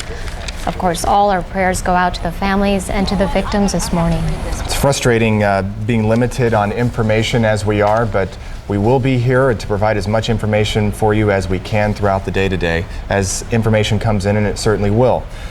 The Red Cross in Connecticut very busy helping hundreds of people turning out to donate blood. But the organization has also been supplying emotional support. Beth Hersman from the Red Cross is in our newsroom this morning. Thank you so much for being here, Beth. Good morning. Beth, tell me about the Red Cross's efforts here in the state of Connecticut to help out our neighbors in New York. Right now, we've sent 9 volunteers down, both to Lower Connecticut and New York. Those are both mass care volunteers, people who are taking care of things such as food and providing shelter not only to the victims, but the emergency responders. We also have 2 emergency response vehicles that we've sent down to the affected areas. We're extending our blood drives, calling all people of Connecticut have turned out really en masse to give blood. If people are interested in giving blood, we're urging them to call 1-800-GIVE-LIFE. If we've also had people ask if they can give monetary donations to disasters like this. If they want to do that, we're telling them they can call 1-800-HELP-NOW. Both of those numbers are having a large influx of calls, but we can't believe the outpour of support that we are getting from Connecticut, and it really makes me proud. Beth, some people are wondering, they're saying, I want to give blood today, but if there are going to be long lines, when should I go? Should I go before work, after work, lunchtime? Are you suggesting a time, or come when you can? The best thing to do is call 1-800-HELP-NOW or visit the website www.bloodct.org. There is an email system there. You can email for an appointment. You can also call the 1-800-GIVE-LIFE number. It's, again, that number's been having a huge influx of calls. They will tell you the closest blood drives to you, the times they're open. They'll give you an appointment. And not only are we asking people to give blood now, but in the coming weeks, that's when we need blood donors to come out in droves also. Beth, you're mentioning blood donations as well as monetary donations. Do you need physical bodies to actually go to New York and help the people out with the recovery? You know, the Red Cross has a huge pool of volunteers that are trained for things just like this. So we have volunteers. We have over 200 just alone in the state of Connecticut who are trained and ready to respond to a national incident such as this. We already have 9 that have been sent down there. But we are telling people that do want to donate their time to contact their local American Red Cross. We'll take down their contact information. If we need them, we'll definitely call upon them. And I know in the future we'll probably call upon them to ask to get Red Cross training and definitely help us prepare for future national disasters such as this. All right, thank you so much, Beth. Beth Hersman from the Red Cross this morning.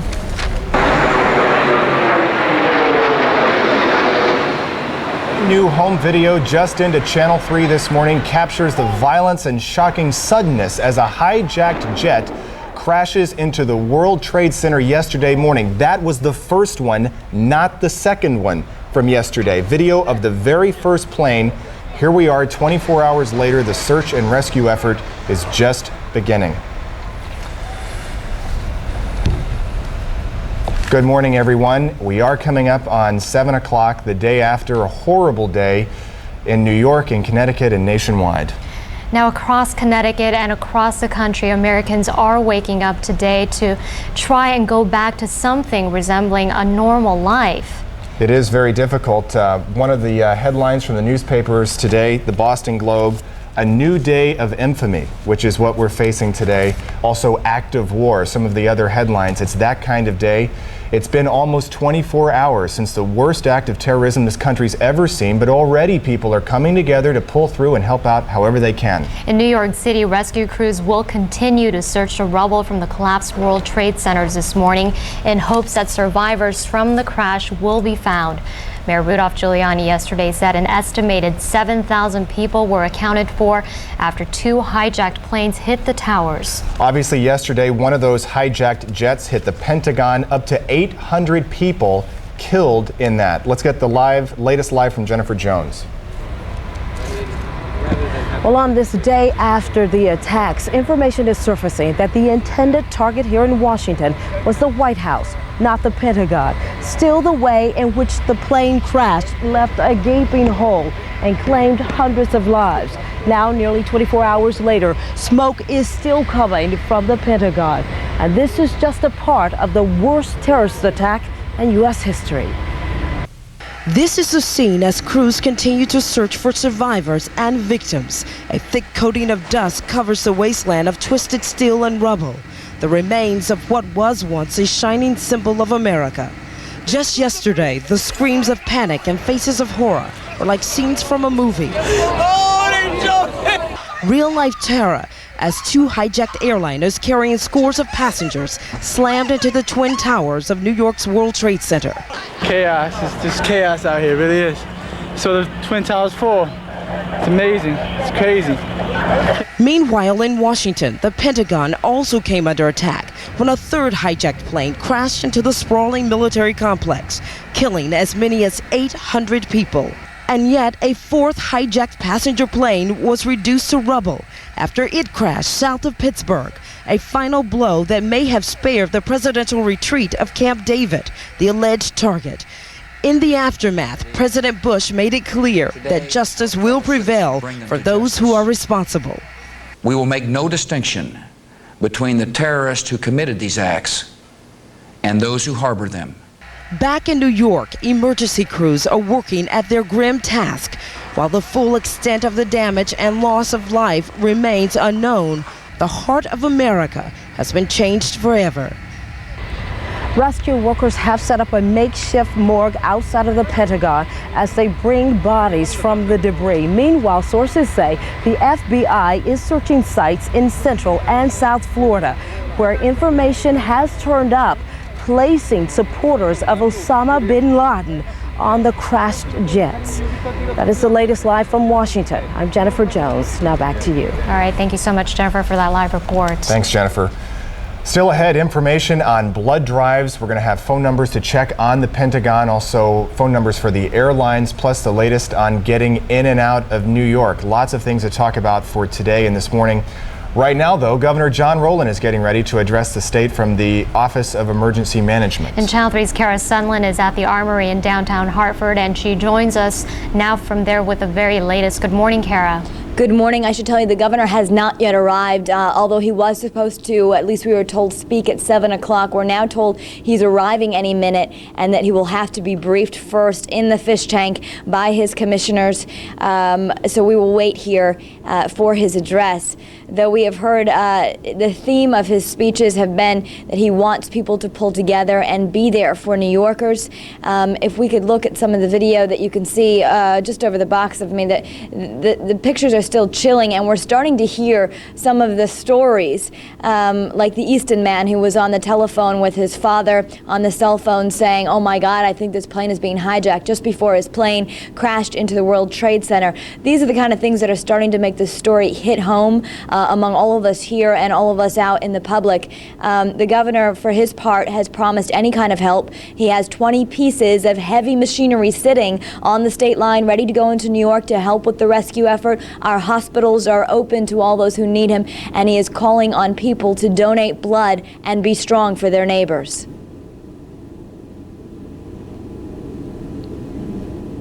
I believe that the people of Connecticut have the faith and the resolve to get through this crisis and to help our neighbors in New York, and I'm counting on them. This will be Connecticut at its best, reaching out to our neighbors and to our Connecticut residents that have been impacted by this tragedy.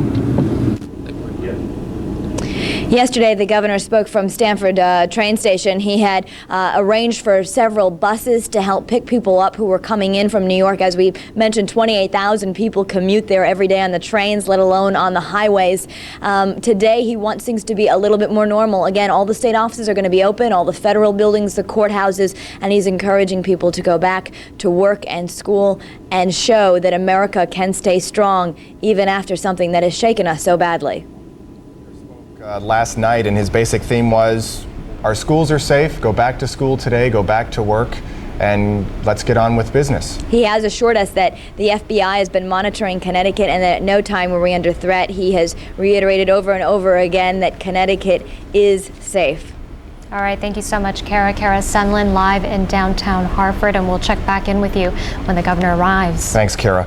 Much of Connecticut's effort is centered this morning in the effort to help Stamford.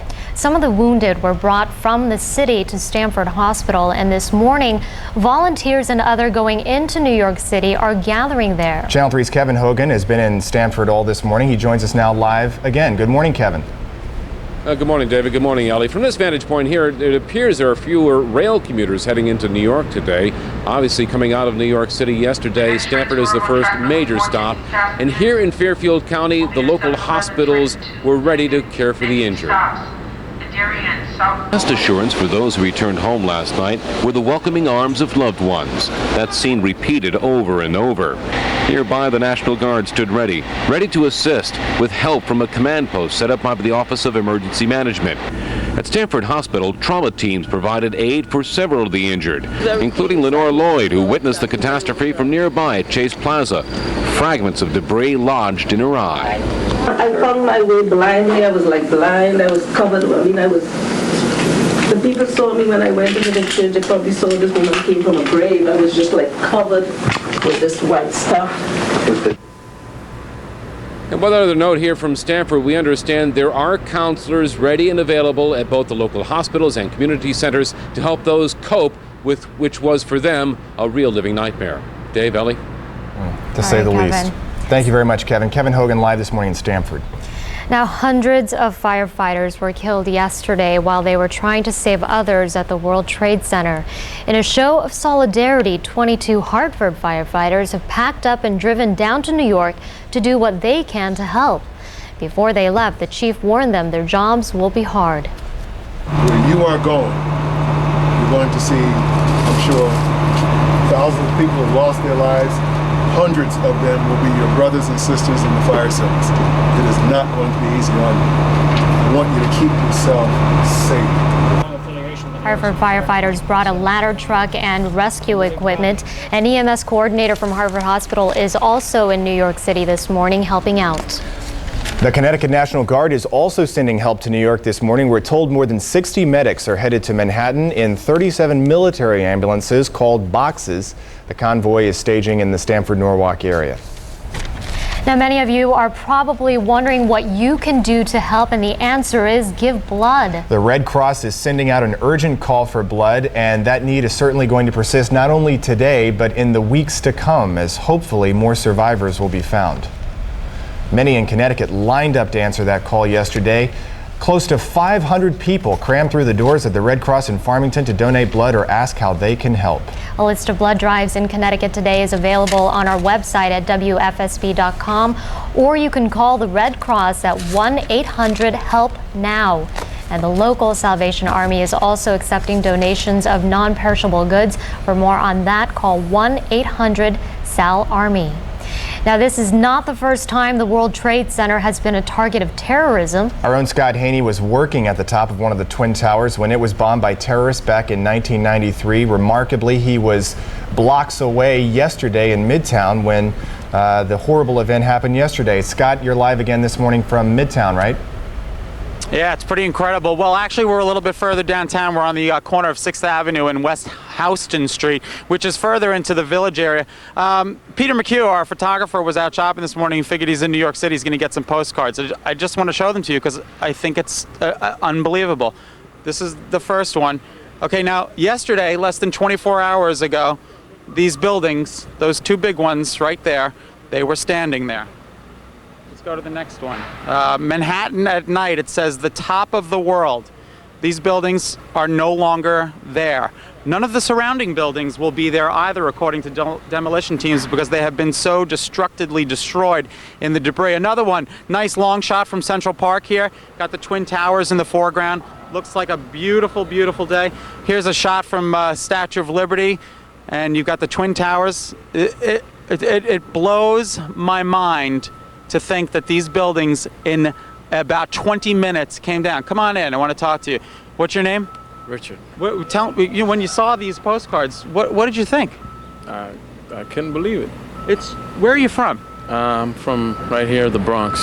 And did you see any of this happening yesterday? Yeah, I was working security down by Wall Street, and this lady just came into the building. Oh, she was crying. She's like, oh my God, oh my God.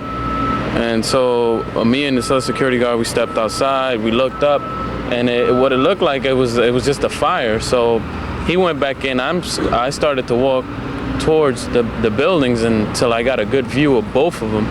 And all of a sudden, all I heard was this big plane just coming. It sounded so near. I felt it. And then it just ran right into the tower number 2. Let me, in all of your, how old are you? I'm 20 years old. Can you imagine the World Trade Towers crashing to the ground?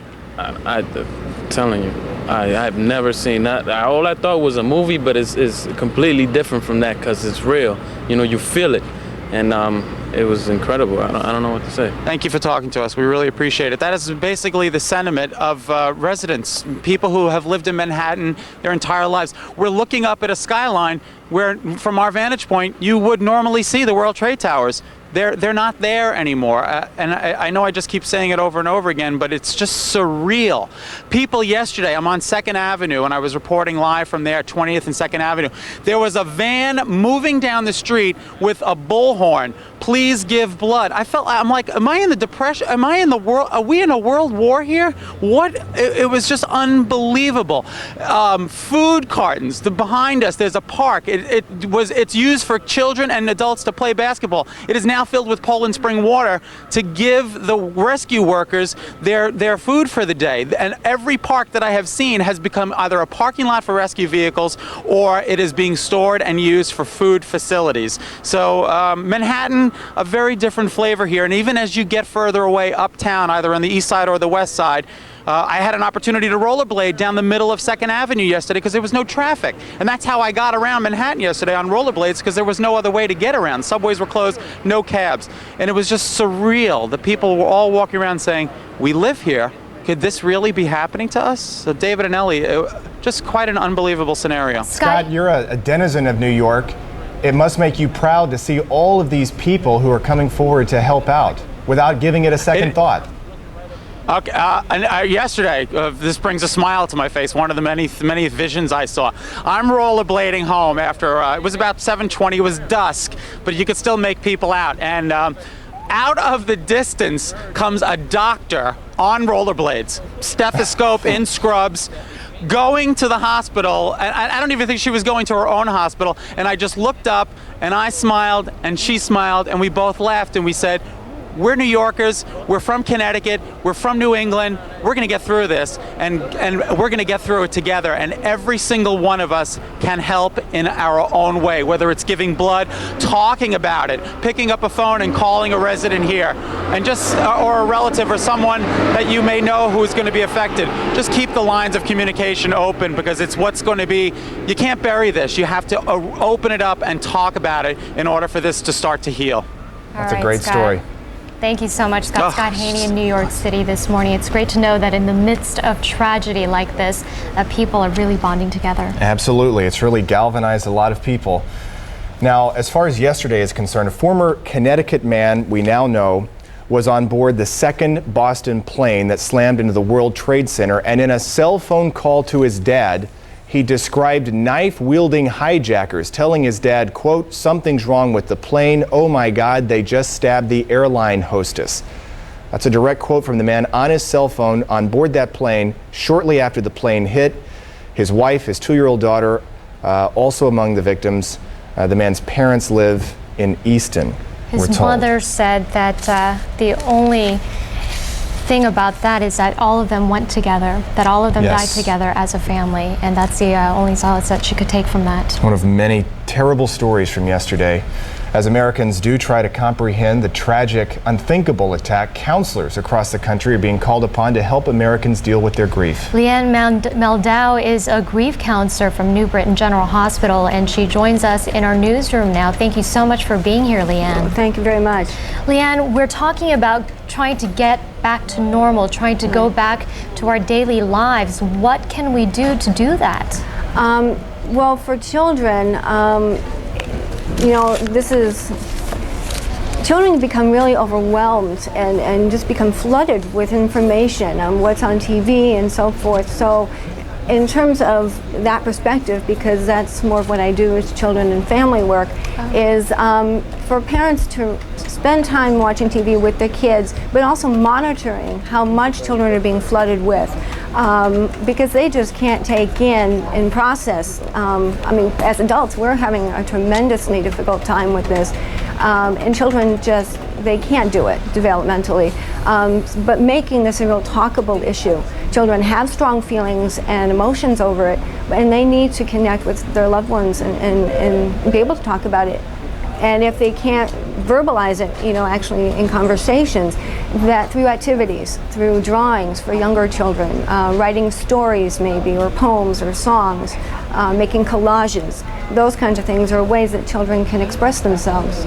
And Leanne, another thing that we parents can do and adults can do in addition to monitoring our kids' TV consumption is also to watch the conversations that we're having with each other. I found myself when I got home from work yesterday having a blunt conversation with my wife about the things that happened yesterday, forgetting that our 5.5-year-old was within earshot and was absorbing some of this, and that can be just as upsetting to them, if not more so, than seeing something on TV. Oh, absolutely, exactly. As adults, we need our own support and so forth, and that's where we need to connect with other adults for that. But children are sponges and really respond to adult caretakers, whether it be parents, foster parents, grandparents, whomever they're living with and with whom they're really connected to. So they're really going to respond to the adults around them. So being honest and, you know, straightforward with facts, but also being sensitive to an understanding that children just can't take in the same, and allowing them to express themselves the best that they can. All right, thank you so much, Lee. Leanne Meldau from New Britain General Hospital, thank you for coming in this morning. Thank you very much. We appreciate it. We are sending our kids back to school this morning. We're going back to work today as we try to recover from yesterday. Metro North rail service to New York is expected to return to a normal schedule today. Rail traffic was crowded yesterday, though, as thousands of professionals in New York came back home here to Connecticut. And Channel 3's Lee Lacey is at Union Station in New Haven. Lee, what's it look like now?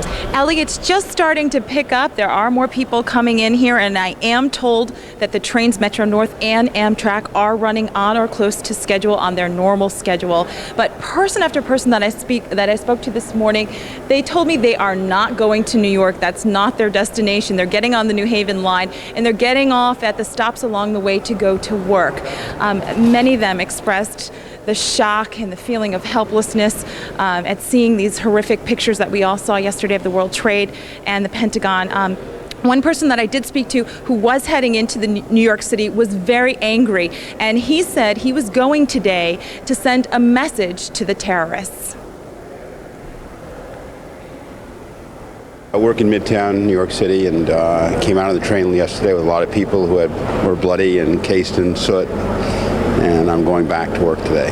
Why are you willing to go back to New York? I don't want to let the bastards get us. I just think it's, if we collapse and we just pull back and retire from all this, I think we're giving into it. And I think that terrorism needs to know that this country and the people of this area will fight back, will continue to work, and won't let us they're not going to get to us.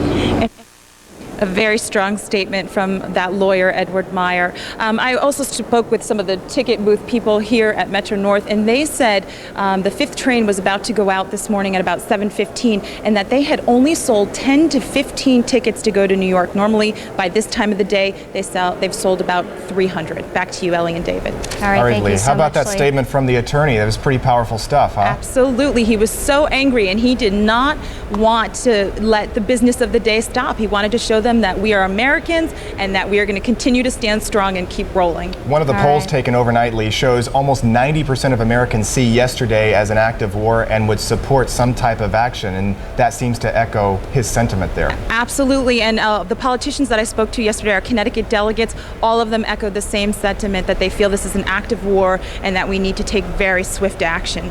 All right, thank you so much, Lee. Lee Lacey in New Haven this morning. Governor Rowland will be speaking in just a few minutes to address the state on what will happen here in the state. He's encouraging private businesses to open. All federal and state businesses will be open today here in the state of Connecticut. Now, crews will be searching through the remains of the Twin Towers of the World Trade Center for many days, and thousands of firefighters have been called to the scene to assist with the wreckage. Some of them have the horrible, dreadful job searching for their own co-workers. Channel 3's Tasha Jamerson is in New York this morning with more. Good morning, Tasha. Good morning, David. Good morning, Ellie. Work has not stopped here since about 10 o'clock yesterday morning. Non-stop. You can see behind me, activity is starting to pick up. Again, they have streets blocked off, obviously for safety's sake. I'm going to have Scott Haney join me because we've been saying all morning long, Scott, it's surreal, it's eerie. You were here right downtown when it all happened. It was an incredible scene, and Tasha, as the day unfolded, you start to see the rescue squads from Long Island, from New Jersey, from Connecticut, all just marching by, and there was no traffic in the street. And then you'd see some of the trucks, the rescue trucks, coming back from the area, completely shrouded in dust. All the guys with the masks on, they had some sweat, the sweat from hard work, slave labor, with the construction debris all over them. And you would ask them, how was it down there? Like you were sympathetic, and one word answers: horrible, bad. Firefighters, Tasha, we heard this morning on the scene, literally crying and doing the crucifix every time that they would witness this. It's the skeletal remains of what was 110 two-story buildings. You've been in there as a tourist, I'm sure. It's amazing. I have to tell you, Scott, because I know you were here when that happened. I was at the newsroom back in Hartford, and there were a lot of tears in our newsroom. And just watching it on TV. Being here now, though, it is just, we can't say it enough. It's surreal. It's absolutely unbelievable. I have to tell you, as we were coming to New York City yesterday, Peter and I, my photographer, we were following just tons and tons of emergency personnel coming from Connecticut over to New York. Unbelievable. And you always know, if you've lived in Manhattan for any period of time, you always know when something's wrong, because they're these black to unmarked Jeep Cherokees, and they just start appearing out of nowhere, coming down the different avenues with the sirens and the blue lights on the dashboard. And then you look around, you're like, something's up with this. And then the people, it was just like when a president is shot or something like that, and everybody just gathers around the television, walking on every avenue in front of every television screen. People were just, they were hoarding information. They couldn't get enough of what's happening. And this is a story that is going to be with us for quite some time. Unfortunately, I have to tell you, we're trying to get to our satellite truck this morning and see Scott's face. See Scott walking down almost empty. It was kind of bizarre. What street was that? It wasn't 6th. We were on 14th approaching 6th Avenue, and I was trying to get to you guys. I thought you were here, and then I look up and I see this Channel 3 news van I'm like, so that's my team. And I have to tell you brought a smile to my heart, because going through all these empty streets, and there he is with his little backpack walking to the subway. Going to work at 4 o'clock in the morning, and I was very relieved to see you guys too, because it brought a smile. It's good to know people and to talk to people, and everybody's going to have a 6 degree of separation, knowing somebody in the building. Just keep the lines of communication open. Back to you guys in the studio. All right, Tasha, it's hard to believe the World Trade Centers, it took more than 5 years to build, and it collapsed just like that. Hard to believe. And there was hope yesterday, even after the second plane hit, or at least there was the mental picture that they were going to stay that way, as bad as it was. And then when they collapsed, it was devastating. That was part of a shocking day yesterday. Last night at 8:30, President Bush did address the country. He said acts of terrorism will not stand and that Americans' resolve will be strong. Good evening. Today, our fellow citizens, our way of life, our very freedom came under attack in a series of deliberate and deadly terrorist acts. The victims were in airplanes or in their offices, secretaries, businessmen and women, military and federal workers, moms and dads, friends and neighbors. Thousands of lives were suddenly ended by evil, despicable acts of terror. The pictures of airplanes flying into buildings, fires burning, huge structures collapsing, have filled us with disbelief, terrible sadness, and a quiet, unyielding anger. These acts of mass murder were intended to frighten our nation into chaos and retreat. But they have failed. Our country is strong. A great people has been moved to defend a great nation. Terrorist attacks can shake the foundations of our biggest buildings, but they cannot touch the foundation of America. These acts shatter steel, but they cannot dent the steel of American resolve. America was targeted for attack because we're the brightest beacon for freedom and opportunity in the world, and no one will keep that light from shining.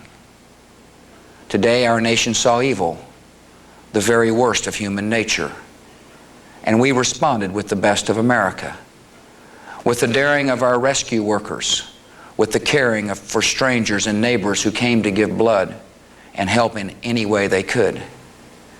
Immediately following the first attack, I implemented our government's emergency response plans.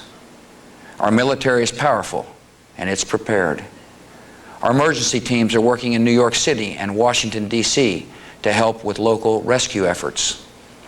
Our first priority is to get help to those who have been injured and to take every precaution to protect our citizens at home and around the world from further attacks. The functions of our government continue without interruption. Federal agencies in Washington, which had to be evacuated today, are reopening for essential personnel tonight and will be open for business tomorrow.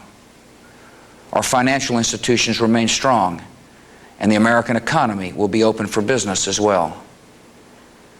The search is underway for those who are behind these evil acts.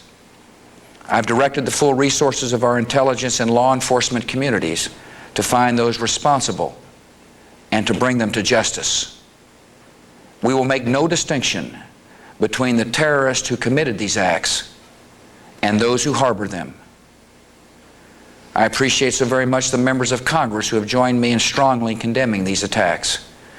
And on behalf of the American people, I thank the many world leaders who have called to offer their condolences and assistance. America and our friends and allies join with all those who want peace and security in the world, and we stand together to win the war against terrorism. Tonight I ask for your prayers for all those who grieve, for the children whose worlds have been shattered, for all whose sense of safety and security has been threatened. And I pray they will be comforted by a power greater than any of us, spoken through the ages in Psalm 23. Even though I walk through the valley of the shadow of death, I fear no evil, for you are with me. This is a day when all Americans from every walk of life unite in our resolve for justice and peace. America has stood down enemies before, and we will do so this time. None of us will ever forget this day, yet we go forward to defend freedom and all that is good and just in our world. Thank you. Good night, and God bless America. That was President Bush addressing the nation last night at 8:30, reassuring the people that we will rebuild and get back to life as normal. We've been reporting this morning that Governor John Rowland was to address the state at 7 o'clock this morning, and we're told now that that's not going to happen, at least not in the coming minutes. If the governor does, of course, address the state today, we will bring that to you. Now in Washington, the Pentagon, recovery efforts are underway. One of our Connecticut congressmen was there in Washington, D.C. He is there now this morning. We have Congressman John Larson on the phone. Congressman, good morning. Good morning. Tell us what it is like right now in Washington, D.C., what the streets look like, where you are, and what you went through. Well, it's a very somber time, and I think the president set the exact tone for the nation and those of us here in Washington. Yesterday morning on the way to work, we heard the first explosion and then saw the plume of smoke coming up from the Pentagon in what was an unthinkable act. And the position here in Congress, I think, and what most of my colleagues are talking about, was first a deep sense of prayer and concern for victims and families and friends, a sickening, gut-wrenching feeling from the depths of your heart and soul that something horrific had happened. Then the opportunity to roll up our sleeves and get to work, and that's what we're going to do here in Washington today. We'll be convening at 10 o'clock with a specific resolution and then more briefings about what actually transpired, and then the grim resolve to go after these perpetrators and find them and make sure that they are brought to justice. This is tantamount to an act of war, and I think that's the mood here in Congress. Yesterday at around 4 o'clock, with all of the facilities, including the Capitol, the Supreme Court, Library of Congress that surround the immediate campus, all the office buildings were, in fact, evacuated. So it was an eerie, almost surreal feeling down here yesterday. But I can assure you, after having met in briefings last night with both houses, the resolve on the part of the United States Congress is to get back to business and demonstrate that democracy will move forward, and that we have this resolve to make sure that we both help those in need of assistance and aid, including FEMA relief for New York City and here in Washington, D.C. Congressman, you said that what happened yesterday is tantamount to an act of war. Last night, President Bush indicated in his address that if there's a foreign country that's involved in this, even by way of casual sponsorship, that they would be held just as responsible. Would you support declaring war on a country like that, even if its involvement is indirect? I think that is the only course that we can take, that we can no longer allow these nations who harbor these terrorists to get away with hiding behind some cloak or veil that they're not responsible here. They're just as responsible, and if they do not cooperate and turn over these perpetrators once we've identified them, then I believe the president is absolutely correct. We can make no distinction here. Does it seem possible to you that a small group of terrorists alone are responsible for this, or does it seem to you probable, if not very likely, that there had to be a larger element like a foreign country involved? Well, it's pretty clear that it had to be well-funded. It was strategically carried out in military fashion. It's, as I said, the unthinkable happened. But before we jump to conclusions, I think that there's a lot more intelligence that has to be sifted through, but no one should doubt the resolve of the United States Congress to stand behind the president. We are all with our leadership on the steps of the Capitol building last evening. Many of us wanted to go back last night and send the message out to our citizens that we stand committed as a nation to stand together in this time of crisis. And I believe that the president and the administration will be granted full latitude to carry out whatever we need to get these perpetrators. Congressman, there's a lot of speculation that Osama bin Laden may be behind these attacks. Is there any information that you're receiving that contradicts or maybe agrees with that speculation? Well, the briefings that we've had so far, everyone has been quick to point out that while clearly bin Laden is at the top of everyone's suspect list, that let's not rush to judgment here at this particular point. Let's make sure that we have the facts. But a lot of the initial facts point to the fact that he still remains top on the suspect list. All right. Thank you very much, Congressman. Congressman John Larson from Washington on the phone this morning. We appreciate it. Thank you so much, Congressman. Now, many people here in Connecticut are turning to religion to help them through this national tragedy. People gathered at the First Church of Christ in West Hartford yesterday to form a human chain of love. One way of coping, yesterday's horrible news. Also yesterday, Jews at Bethel Temple gathered and they prayed for peace. It's America. That really, it's too shocking, too near, right? New York, Washington. It's unbelievable to think that this country, this wonderful country, had to suffer such a disaster. We were all so upset at everything that had happened and just really overwhelmed with emotion. And we felt that we just couldn't stand around in silence. There will be a candlelight vigil tonight at Central Connecticut State University at the Vance Academic Center. Now, that service is one of several that are scheduled here in Connecticut today. In Glastonbury, there will be services at St. Dunstan's Church starting at 8 o'clock this morning. And tonight, the town of West Hartford will hold a community prayer service. That will happen on the town hall patio at 6 o'clock. At 7:30 tonight, there will be an interfaith service at St. Bernadette Church in New Haven. And that'll be held by the Interfaith Cooperative Ministry and the New Haven Clergy Association. Also at 6 o'clock tonight in Hartford, there will also be services at the South Congregational Church on Tuesday.